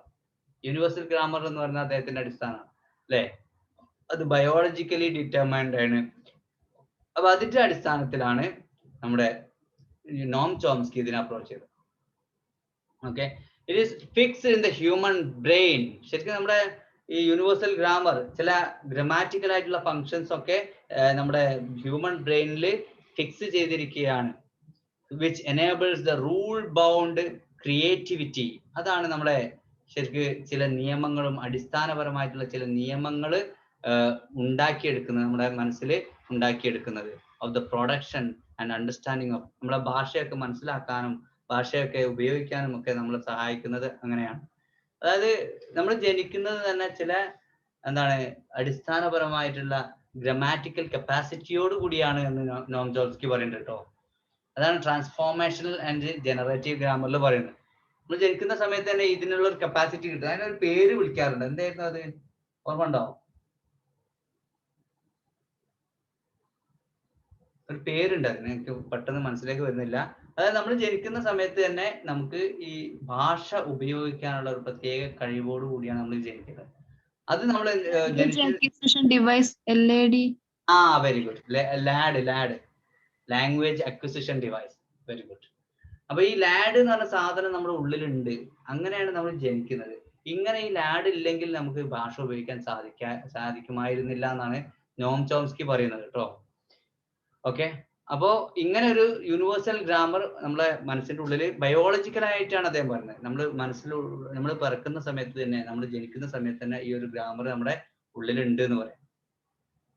He maintains that the anti-humanist view of post-structuralist theories that all human attitudes, beliefs and norms are social constructions within particular cultures. അദ്ദേഹം പറയുന്ന ഒരു കാര്യം കൂടിയാണ്, എല്ലാ മനുഷ്യന്റെ സ്വഭാവവും വിശ്വാസവും അതിന്റെ നിയമങ്ങളും അതൊക്കെ സാമൂഹിക നിർമ്മാണമാണ് വിത്തിൻ പെർട്ടിക്കുലർ കൾച്ചർ. ഒരു പ്രത്യേക സംസ്കാരത്തിന്റെ ഉള്ളിൽ നിന്നുകൊണ്ട് അവരുടെ എല്ലാ മനുഷ്യന്റെ സ്വഭാവങ്ങളും വിശ്വാസവും അതിന്റെ നിയമങ്ങളും അതൊക്കെ സാമൂഹികമായ നിർമ്മിതിയാണ് എന്ന് അദ്ദേഹം പറയുന്നുണ്ട്. Human beings have an innate and determinate human nature. മനുഷ്യന് എന്താണ് ആന്തരികമായിട്ട് നമ്മൾ ജനിക്കുന്ന സമയത്ത് തന്നെ ഒരു പ്രകൃതം കിട്ടുന്നുണ്ട് എന്ന് നമ്മുടെ നോം ചോംസ്കി പറയാം. അപ്പൊ ഇത്രയും കാര്യങ്ങളാണ് നമുക്ക് പറയാനുള്ളത്. ഓക്കെ, അപ്പൊ ഞാൻ ഒന്ന് ഓടിച്ച് ജസ്റ്റ് ഒന്ന് പറയണം എന്താണ് ഇപ്പൊ നോം ചോംസ്കിന്റെ മനസ്സിലായോ? ഞാൻ പറയേണ്ട ആവശ്യമുണ്ടോ? എന്താ നോം ചോംസ്കി പറഞ്ഞത്? അദ്ദേഹം ബയോളജിക്കൽ ആണ് അദ്ദേഹം പറഞ്ഞത്. അദ്ദേഹം യൂണിവേഴ്സൽ ഗ്രാമറിന്റെ ബേസിലാണ് പറഞ്ഞത്. യൂണിവേഴ്സൽ ഗ്രാമർ എന്ന റൂൾ ബൗണ്ട് ക്രിയേറ്റിവിറ്റിയാണ് നമുക്കുള്ളത്. നമ്മൾ ജനിക്കുന്ന സമയത്ത് തന്നെ ലാഡ് എന്ന് പറഞ്ഞ സംഭവമുണ്ട്, ലാംഗ്വേജ് അക്വിസിഷൻ ഡിവൈസ്. അങ്ങനെയാണ് നമ്മൾ ജനിക്കുന്നത്. അതുപോലെ തന്നെ പിന്നെ post structural theories that all human attitudes, beliefs and norms are social constructions. മനുഷ്യന്റെ സ്വഭാവവും വിശ്വാസവും അതുപോലെ നിയമങ്ങളും സാമൂഹിക നിർമ്മിതിയാണ് എന്ന് പറയുന്നു. പക്ഷെ നമ്മൾ ഇൻബോൺ ആയിട്ട് നമ്മൾ ചില കപ്പാസിറ്റി ഉണ്ട്, ലാംഗ്വേജ് ഉപയോഗിക്കാനുള്ള, റൂൾസ് ഉപയോഗിക്കാനുള്ള, കപ്പാസിറ്റി നമ്മൾ ജന്മന നമുക്ക് കിട്ടുന്നു എന്ന് പറയും. അപ്പം ഹ്യൂമനിസം എന്നുള്ള വാക്ക് ഹ്യൂമനിസ്റ്റ് എന്നുള്ള വാക്കിനെയാണ് നമ്മൾ ആദ്യം പറഞ്ഞത്. 16-ാം നൂറ്റാണ്ടിലാണ് ഇത് കോയിൻ ചെയ്തിട്ടുള്ളത്. എന്താണ് ഇതിന്റെ അർത്ഥം എന്ന് പറയാം. Study humanities, grammar, rhetoric, history and poetry and philosophy, moral philosophy, ഇതൊക്കെ ആയിരുന്നു സ്റ്റഡി ഹ്യൂമാനിറ്റീസിൽ ഉൾപ്പെട്ടത്. It is distinguished from maths, natural philosophy and theology. ഇതിൽ നിന്നൊക്കെ വ്യത്യാസപ്പെട്ടിരിക്കുന്നു. ആ സമയത്ത് അവര് ക്ലാസിക്കൽ ആൻഡ് റോമൻ കൾച്ചറിനെയാണ് അവര് കൂടുതൽ പ്രാധാന്യം കൊടുത്തിരുന്നത്. പ്രത്യേകിച്ച് റോമൻ കൾച്ചർ, ഗ്രീക്ക് കൾച്ചറും ഉണ്ട്, റോമൻ കൾച്ചറും ഉണ്ട്. പിന്നെ അതുപോലെ ലാറ്റിൻ പഠിക്കുന്നതിനൊക്കെ അവർ പ്രാധാന്യം കൊടുത്തു. അവർ recovered, edited and expounded many ancient text in Greek and Latin. അതുപോലെ യൂറോപ്യൻ റിനൈസൻസിന് കൂടുതൽ പ്രാധാന്യം കൊടുത്തു. പിന്നെ ക്ലാസിക്കൽ റൈറ്റേഴ്സ് ആയിട്ടുള്ള അരിസ്റ്റോട്ടിൽ, പ്ലാറ്റോ, സിസേറോ ഇവരെ ഫോളോ ചെയ്തു. അതുപോലെ തന്നെ മൊറാലിറ്റിക്ക് അവർ പ്രാധാന്യം കൊടുത്തു. 19-ാം നൂറ്റാണ്ടിലായ സമയത്ത് ഹ്യൂമൻ നേച്ചറിനെ കുറിക്കാൻ, ജനറൽ വാല്യൂസിനെ കുറിക്കാനും എഡ്യൂക്കേഷണൽ ഐഡിയാസ് ഇതിനൊക്കെ കുറിക്കാൻ വേണ്ടിയിട്ട് നമുക്ക് റിനൈസൻസ് ഹ്യൂമനിസ്റ്റുകൾ വന്നു. പിന്നെ renaissance humanist they assumed that the dignity and central position of human beings ആണ് റിനൈസൻസ് ഹ്യൂമനിസ്റ്റ് പ്രാധാന്യം കൊടുത്തിരുന്നത്. അതുപോലെ മൊറാലിറ്റി, അതുപോലെ yes, they emphasize the importance in education of studying classical, imaginative and philosophical literature. Classical, imaginative and philosophical literature. പിന്നെ മൊറാലിറ്റിക്ക് പ്രാധാന്യം കൊടുത്തു. പിന്നെ practical, പിന്നെ അതുപോലെ തന്നെ ഈസ്തറ്റിക് വാല്യൂസിനേക്കാൾ കൂടുതൽ മൊറാലിറ്റിക്കും പ്രാക്ടിക്കൽ ആയിട്ടുള്ള വിദ്യാഭ്യാസത്തിനും കൂടുതൽ പ്രാധാന്യം കൊടുത്തു. റീസണ് കൂടുതൽ പ്രാധാന്യം കൊടുത്തു. അതുപോലെ തന്നെ ഇൻസ്റ്റിങ്ക്റ്റിന് പ്രാധാന്യം കൊടുത്തിരുന്നില്ല എന്ന് പറഞ്ഞു. പിന്നെ എഡ്യൂക്കേഷൻ എന്ന് പറയുന്നത് അവർ കൊടുത്തിരുന്നത് എന്താണെന്ന് വെച്ചാൽ for a rounded development of an individuals diverse powers ആണ്. അതായത് വ്യക്തികൾക്ക് പല കഴിവുകൾ ഉണ്ടാവും. അപ്പോൾ ഫിസിക്കൽ ആയിട്ടുള്ള കഴിവുണ്ടാവും, മെന്റൽ ആയിട്ടുള്ള കഴിവുണ്ടാവും, ആർട്ടിസ്റ്റിക് ആയിട്ടുള്ള, മോറൽ ആയിട്ടുള്ള കഴിവുണ്ടാവും. അതിൻ്റെ ഒക്കെ ഡെവലപ്മെന്റിന് വേണ്ടിയിട്ടാണ് അവർ വിദ്യാഭ്യാസം ആളുകൾക്ക് കൊടുത്തിരുന്നത്. അത് ടെക്നിക്കൽ ട്രെയിനിങ്ങിൽ നിന്ന് വ്യത്യാസപ്പെട്ടിരുന്നു. ഇപ്പോ അതിന്റെ മീനിങ് എന്ന് പറഞ്ഞാൽ, ഈ ഹ്യൂമനിസത്തിന്റെ മീനിങ് എന്ന് പറഞ്ഞാൽ those thinkers who base truth on human experience and reason. മനുഷ്യന്റെ അനുഭവങ്ങൾക്കും അതുപോലെ യുക്തിക്കും കൂടുതൽ പ്രാധാന്യം കൊടുക്കുന്നതാണ് ഇപ്പത്തെ ഈ ഹ്യൂമനിസം എന്ന് പറയുന്നത്. അവര് they did not give more emphasis to religious revelation. Okay. പിന്നെ റിനൈസൻസ് ഹ്യൂമനിസ്റ്റ് എന്ന് പറഞ്ഞാൽ വളരെ റിലീജിയസ് ആയിരുന്നു, ക്രിസ്ത്യൻസ് ആയിരുന്നു എന്ന് പറഞ്ഞു. അതേപോലെ തന്നെ അവർ ആന്റിക്വിറ്റിക്ക് പ്രാധാന്യം കൊടുത്തു എന്ന് പറഞ്ഞു. പിന്നെ പിന്നെ ഇപ്പോഴത്തെ ഈ ഹ്യൂമനിസ്റ്റുകൾ they gave emphasis to the values in this life rather than in after life എന്ന് പറഞ്ഞു. ഓക്കെ. പിന്നെ classical and Christian views are represented by Sir Philip Sidney, Edmund Spencer and John Milton. അവരൊക്കെയാണ് ക്ലാസിക്കൽ അല്ലെങ്കിൽ Christian ഹ്യൂമനിസ്റ്റുകൾ എന്നറിയപ്പെടുന്നത്. പിന്നെ പറഞ്ഞത് Samuel Johnson, അദ്ദേഹത്തിന്റെ ലൈഫ് ഓഫ് മിൽട്ടണിലുള്ള പറഞ്ഞ കാര്യങ്ങൾ പറഞ്ഞു. 1779 ലൈഫ് ഓഫ് മിൽട്ടൺ എഴുതിയത്. പിന്നെ മാത്യു ആർണോൾഡിനെ കുറിച്ച് പറഞ്ഞു. 19-ാം നൂറ്റാണ്ടിലാണ് അദ്ദേഹം എഴുതിയത്. അദ്ദേഹത്തിന്റെ അനാർക്കി ഓഫ് കൾച്ചർ എന്നുള്ള വർക്ക് നമ്മൾ പറഞ്ഞു. അദ്ദേഹത്തിന് കൾച്ചറിനാണ് ഏറ്റവും കൂടുതൽ പ്രാധാന്യം കൊടുത്തിരുന്നത്. പിന്നെ അദ്ദേഹം തന്നെ പറഞ്ഞതാണ്, ഈ knowing the best that is known and thought in the world, ഈ ലോകത്ത് അറിയപ്പെട്ടതിൽ, ചിന്തിക്കപ്പെട്ടതിൽ ഏറ്റവും ബെസ്റ്റ് ആയിട്ടുള്ള കാര്യങ്ങളാണ് നമുക്ക് അറിയേണ്ടതെന്ന്. പിന്നെ അദ്ദേഹം പറഞ്ഞ കാര്യമാണ് poetry is the criticism of life എന്ന് പറയുന്നത്. 1890 പിന്നെ അടുത്ത ആളുണ്ട്, ജർമ്മൻ ഫിലോസഫർ ആയിട്ടുള്ള വില്യം ഡിൽത്തെ. അദ്ദേഹമാണ് നാച്ചുറൽ സയൻസും ഹ്യൂമൻ സയൻസും തമ്മിലുള്ള വ്യത്യാസം കണ്ടുപിടിച്ചത്. Natural science is A abstract and reductive explanation of the world ആണ്. ഹ്യൂമൻ സയൻസ് നല്ല പറഞ്ഞിട്ടുണ്ടെങ്കിൽ കോൺക്രീറ്റ് എന്താണ് understanding of the full concrete world of actual experience ആണ് കേട്ടോ. പിന്നെ അമേരിക്കൻ മൂവ്മെന്റ് പറഞ്ഞാൽ 1910 to 33 ആണ്. അതിലാണ് Irving Babbitt, Paul Elmer More, ഇവരൊക്കെ ക്ലാസിസത്തിലേക്ക് തിരിച്ചു പോകണം എന്ന് പറഞ്ഞ ആളുകളാണ്. ഈ എർവിൻ ബാബിറ്റും പോൾ എൽമർ മോറും. പിന്നെ പ്രസന്റ് ആയിട്ടുള്ള ഹ്യൂമനിസ്റ്റുകൾ അവര് ജനറൽ എഡ്യൂക്കേഷൻ അതിൽ ഉൾപ്പെടുത്തിയിരിക്കുന്നത്, ഹ്യൂമനിസം എന്ന് പറഞ്ഞ ടോപ്പിക്കിൽ ഉൾപ്പെടുത്തിയിരിക്കുന്നത് എന്താണ്, literature, philosophy, music, language and history, sometimes history എന്നാണ് പറഞ്ഞത്. പിന്നെ ഒരുപാട് സ്ട്രക്ചറലിസ്റ്റുകൾ വരുന്നുണ്ട്. പിന്നെ അതുപോലെ ഡീകൺസ്ട്രക്ഷനിസ്റ്റുകളൊക്കെ വരുന്നുണ്ട്. ഇവരൊക്കെ ചെയ്തതെന്ന് വെച്ചാൽ ഡീസെൻറ്റർ ചെയ്യാണ്. ഹ്യൂമൻ ബീയിങ്സ് യൂണിവേഴ്സിന്റെ, പ്രപഞ്ചത്തിന്റെ മധ്യം എന്ന് പറയുന്നത്, ഏറ്റവും സെന്റർ എന്ന് പറയുന്നത് ഹ്യൂമനിസ്റ്റുകളാണ്, മനുഷ്യന്മാരാണ് എന്നുള്ള അതിനെ എതിർക്കുകയാണ് ഇവർ ചെയ്തിട്ടുള്ളത്. പിന്നെ എസെൻഷ്യൽ ഹ്യൂമനിസ്റ്റുകളാണ് വന്നത്. അവര് പറഞ്ഞതെന്ന് വെച്ചാല് there is an essential human nature or set of defining human features which is innate, universal and independent of historical and cultural differences. ഒക്കെ നമുക്ക് ഇന്നേറ്റ് ആയിട്ട് നമുക്ക് പിന്നെ ജനിക്കുന്ന സമയത്ത് തന്നെ കിട്ടുന്ന ഇതാണ്. അതുപോലെ തന്നെ പിന്നെ അതെന്തൊക്കെയാണെന്ന് വെച്ചിട്ടുണ്ടെങ്കിൽ നമുക്ക് we have nutritional, sexual and other needs. നമുക്ക് ഭക്ഷണം കഴിക്കാൻ സെക്ഷുവൽ ആയിട്ടുള്ള നീഡ്, അതുപോലെ തന്നെ മറ്റുള്ള ചില നീഡ്സ് ഒക്കെ നമുക്ക് ഉണ്ടാവാറുണ്ട് എന്ന് പറഞ്ഞു. അതിൽ പറഞ്ഞതെന്താ വെച്ചാൽ ചിലപ്പം ഗ്രീഫ്, നമുക്ക് സങ്കടപ്പെടാനുള്ള കഴിവ്, കപ്പാസിറ്റി ഓഫ് ടു ഗ്രീഫ്, അതുപോലെ ആങ്കർ, ഫിയർ ആൻഡ് ലവ്, ഇതിനൊക്കെ ഉള്ള കഴിവ് നമുക്ക് കിട്ടുന്നത് ഇൻബോൺ ആയിട്ടാണ് കിട്ടുന്നത്. അതുപോലെ ഈ സാഹചര്യങ്ങളിൽ നിന്ന് നമുക്ക് ഒരുപാട് കാര്യങ്ങൾ കിട്ടുന്നുണ്ട് എന്ന് പറഞ്ഞ ആൾക്കാരാണ് എസെൻഷ്യൽ ഹ്യൂമനിസ്റ്റ്. പിന്നെ നോം ചോംസ്കിന്റെ ഞാൻ പറഞ്ഞു, ഇനി പറയേണ്ട ആവശ്യമില്ല. അദ്ദേഹം ബയോളജിക്കൽ ആയിട്ടാണ് പറഞ്ഞത്, ബയോളജിക്കൽ നീഡ്സ്, അതുപോലെ ലാഡിനെ കുറിച്ച് പറഞ്ഞു, അതുപോലെ തന്നെ റൂൾസ് ഒക്കെ, റൂൾ ബൗണ്ട് ക്രിയേറ്റിവിറ്റി എന്ന് പറഞ്ഞു.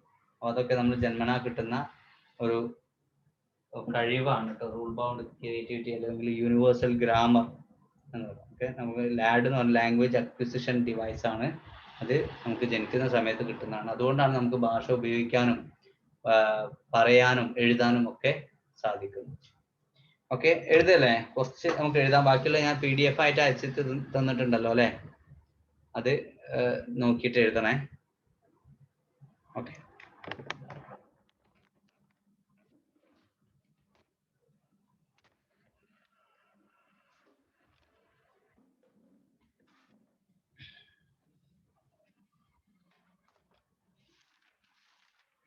ഹ്യൂമനിസം എന്നുള്ള ഹെഡിങ് ചെയ്താ 16th സെഞ്ചുറി എന്ന് മാത്രം എഴുതിയാൽ. ഇത് ഹ്യൂമനിസം വന്നിട്ടുള്ളത് 16th സെഞ്ചുറിയിലാണ്.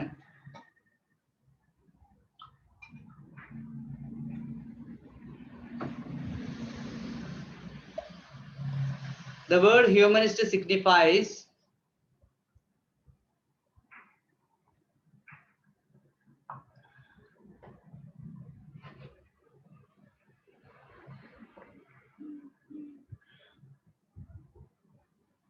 one who taught or wrote in the, one who taught, TAUGHT, or wrote in the Studia Humanities, DIA, അത് ഇൻവേർട്ടഡ് കോമാസിലാണ്, Studia Humanities,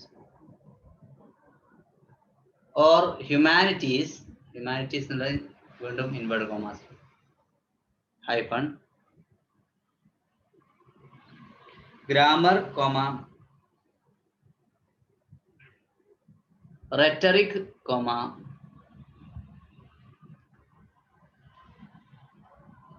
history and poetry.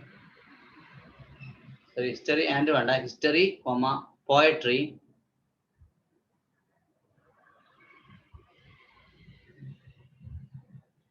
And moral philosophy. And moral philosophy.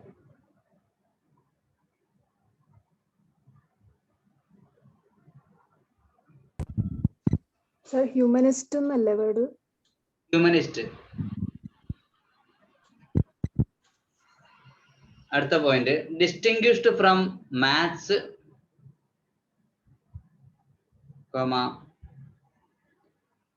natural philosophy,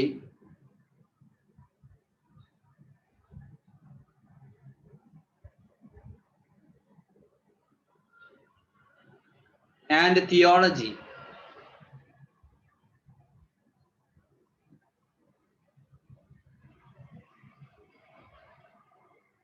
Another point, at that time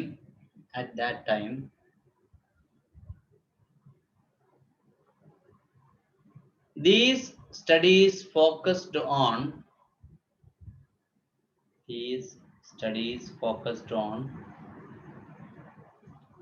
classical,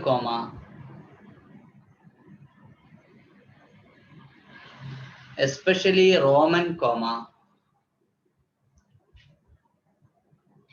culture, especially Roman culture. Full stop.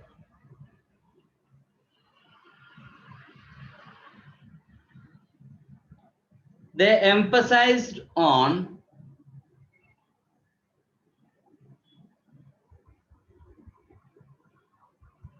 speaking and writing,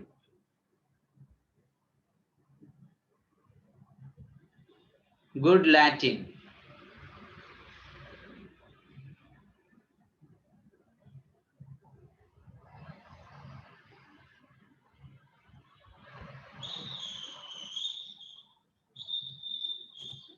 They at the point they recovered,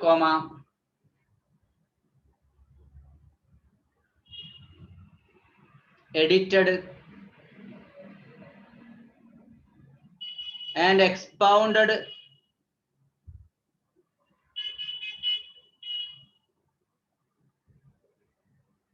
many ancient texts.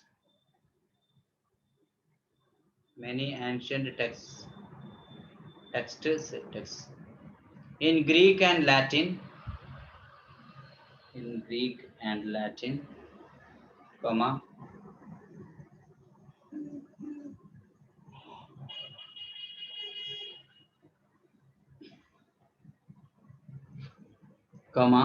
hence contributed materials and ideas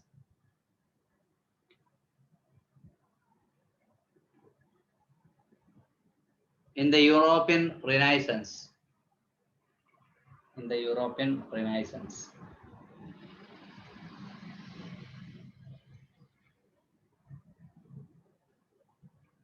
At the point, they also wrote educational,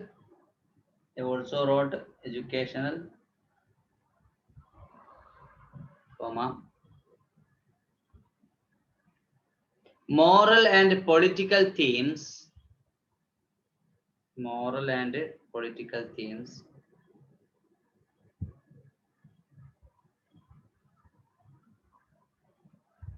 based on classicals such as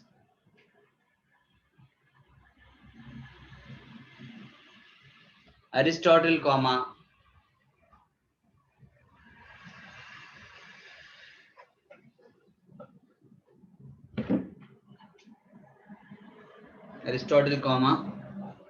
Plato, Plato and Cicero.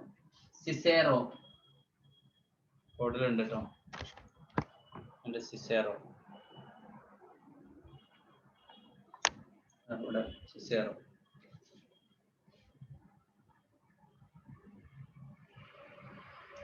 At the point, the word humanism came in the word humanism എന്നുള്ള word came in 19th century.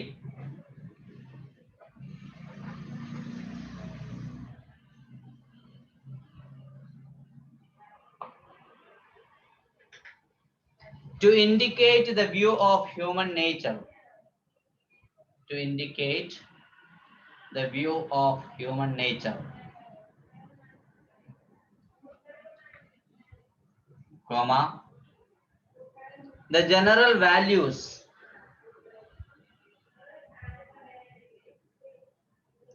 values, comma, and the educational ideas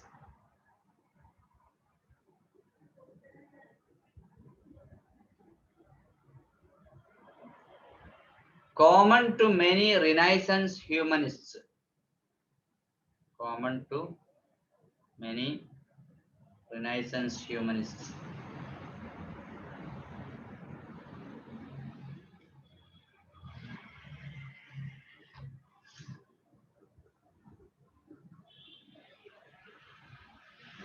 അടുത്ത point Renaissance humanists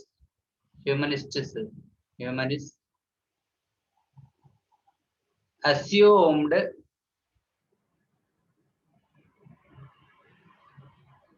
the dignity and central position of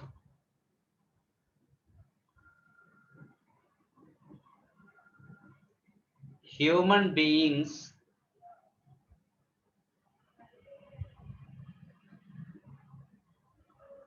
in the universe.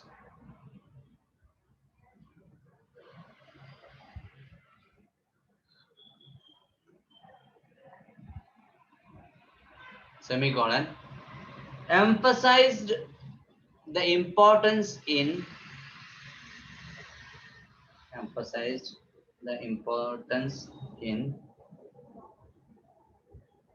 education of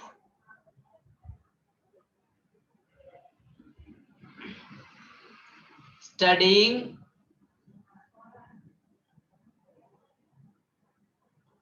classical imaginative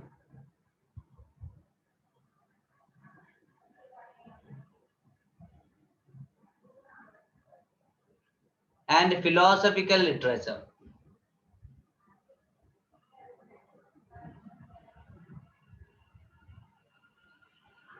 Another one. They emphasized on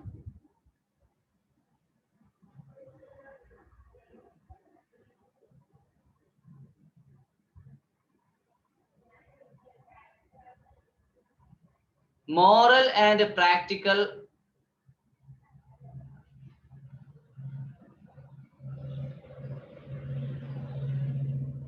rather than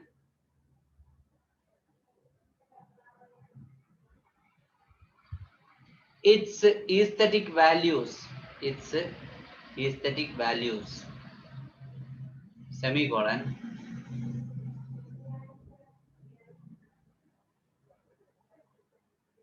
and insisted on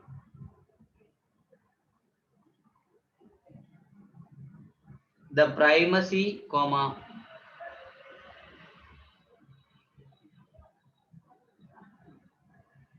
in ordering human life,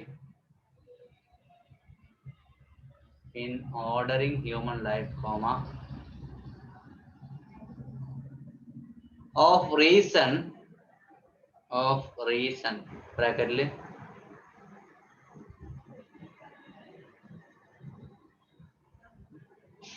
considered the universal and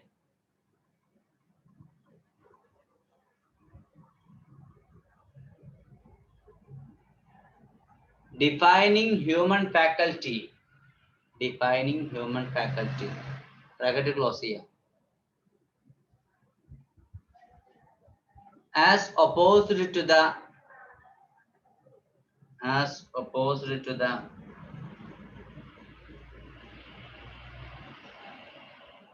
instinctual appetites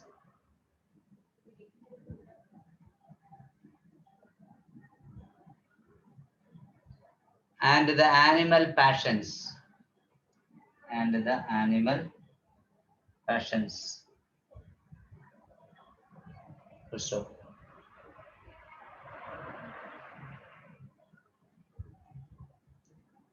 അടുത്ത point, some humanists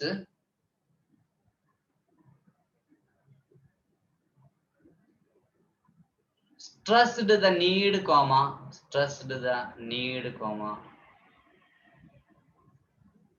in education,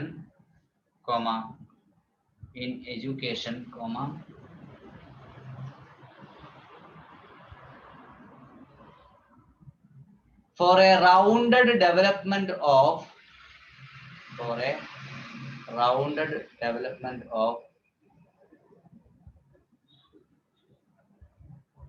an individual's diverse powers hyphen physical, mental, artistic and moral.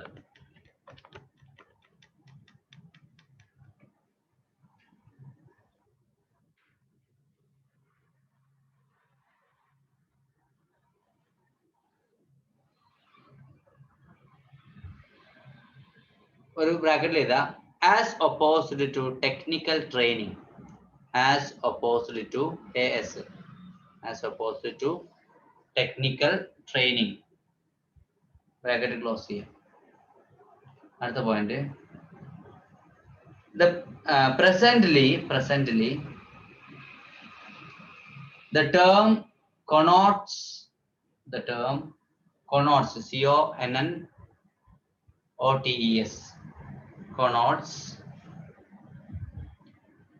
those thinkers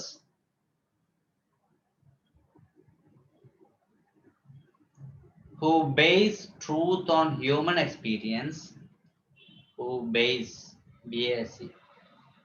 truth on human experience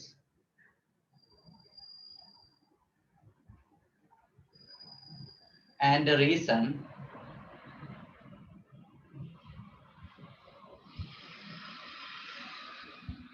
and who base values on human nature,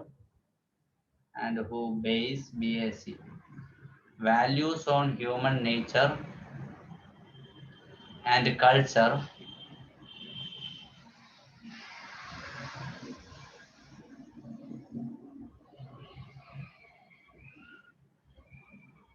bracketly opposed to those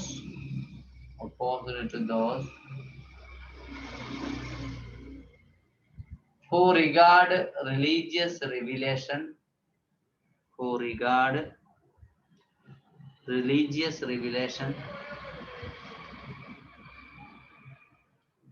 as the warrant for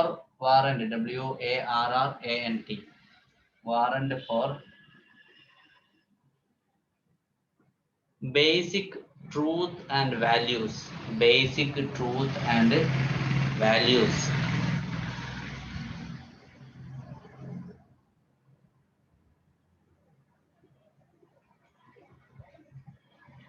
അടുത്ത point, with few exceptions, ചിലരൊഴികെ, with few exceptions, ഇവിടെ few എന്ന് പറഞ്ഞാല് കുറച്ച് എന്നുള്ള അർത്ഥം കേട്ടോ, ഇല്ല എന്നല്ലേ. with few exceptions, Renaissance humanists were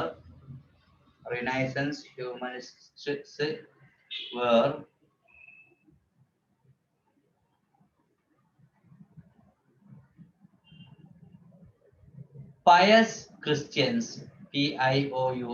pious Christians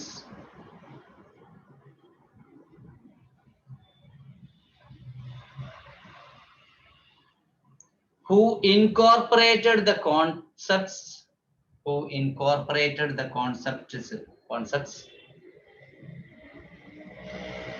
and ideals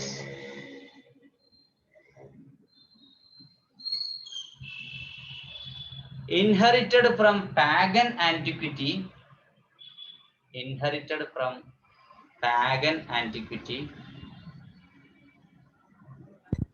എന്താ sir? Inherited from pagan, PAGAN. Pagan എന്ന് പറഞ്ഞിട്ടുണ്ടെങ്കിൽ past people അല്ലേ, ancient people. Pagan antiquity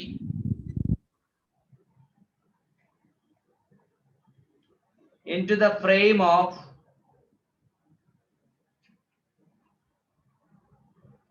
the Christian creed. The Christian creed.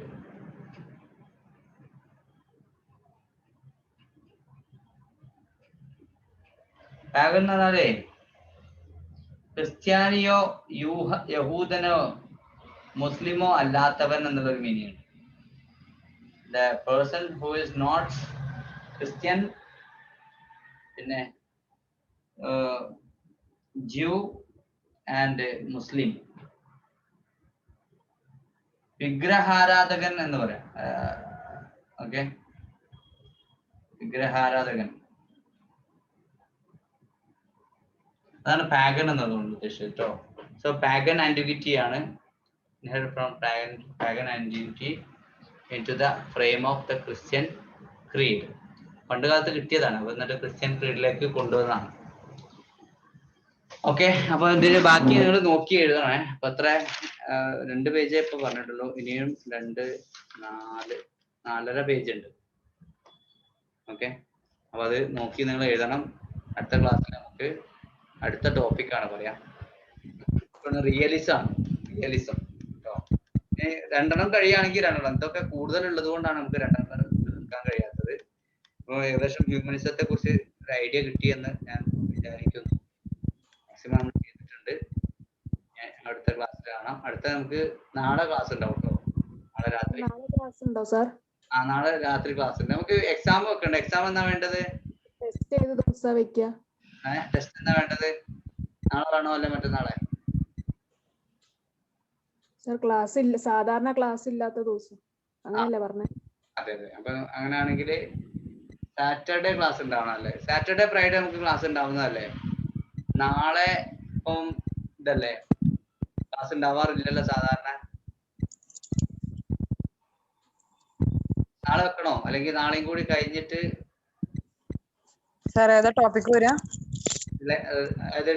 എക്സാമിനാണോ? എക്സാമിന് സെയിം ടോപ്പിക്, അതായത് നമ്മുടെ പ്രിപ്പോസിഷൻ, ടെൻസ്, ആർട്ടിക്കിൾ, അതിൽ നിന്ന് different questions. നാളെ വെക്കണോ അല്ലെങ്കിൽ മറ്റന്നാളെ കൊടുക്കാം? നാളെ നമുക്ക് ക്ലാസ് എടുക്കാം, എന്നിട്ട് മറ്റന്നാൾ കൊടുക്കാം. എന്നാല് കുട്ടികൾക്ക് പഠിക്കാനുള്ള സമയമാണ് കേട്ടോ. അപ്പൊ ഫ്രൈഡേ ഭാഗത്തുനിന്ന് നോക്കണില്ലേ സാറേ? ഏതാണ്? ഗ്രാമർ അല്ലാത്ത ബാക്കിയുള്ള ഭാഗങ്ങളിലും നോക്കണില്ലേ? നോക്കണം. അതായത് ഓരോ ഭാഗം കണ്ട് ഫിനിഷ് ചെയ്തിട്ട് അല്ല പോവാൻ നല്ലത്. മിക്സ് ചെയ്യണോ? അതെ സാർ, അതെ സാർ. ഓരോ ഭാഗം ഫിനിഷ് ചെയ്ത് ഇങ്ങനെ പോവാം കേട്ടോ. Okay sir. എന്താണ്? ഫ്രൈഡേ ആണോ ടെസ്റ്റ്? ഫ്രൈഡേ ടെസ്റ്റ് കേട്ടോ. നാളെ ക്ലാസ് ഉണ്ട്. നാളെ ഇന്നലെയും മെനിയാന്ന് നമുക്ക് ലീവ് ആയില്ലേ? Okay, thank you. Good night. Thank you sir. Thank you, sir. Good night.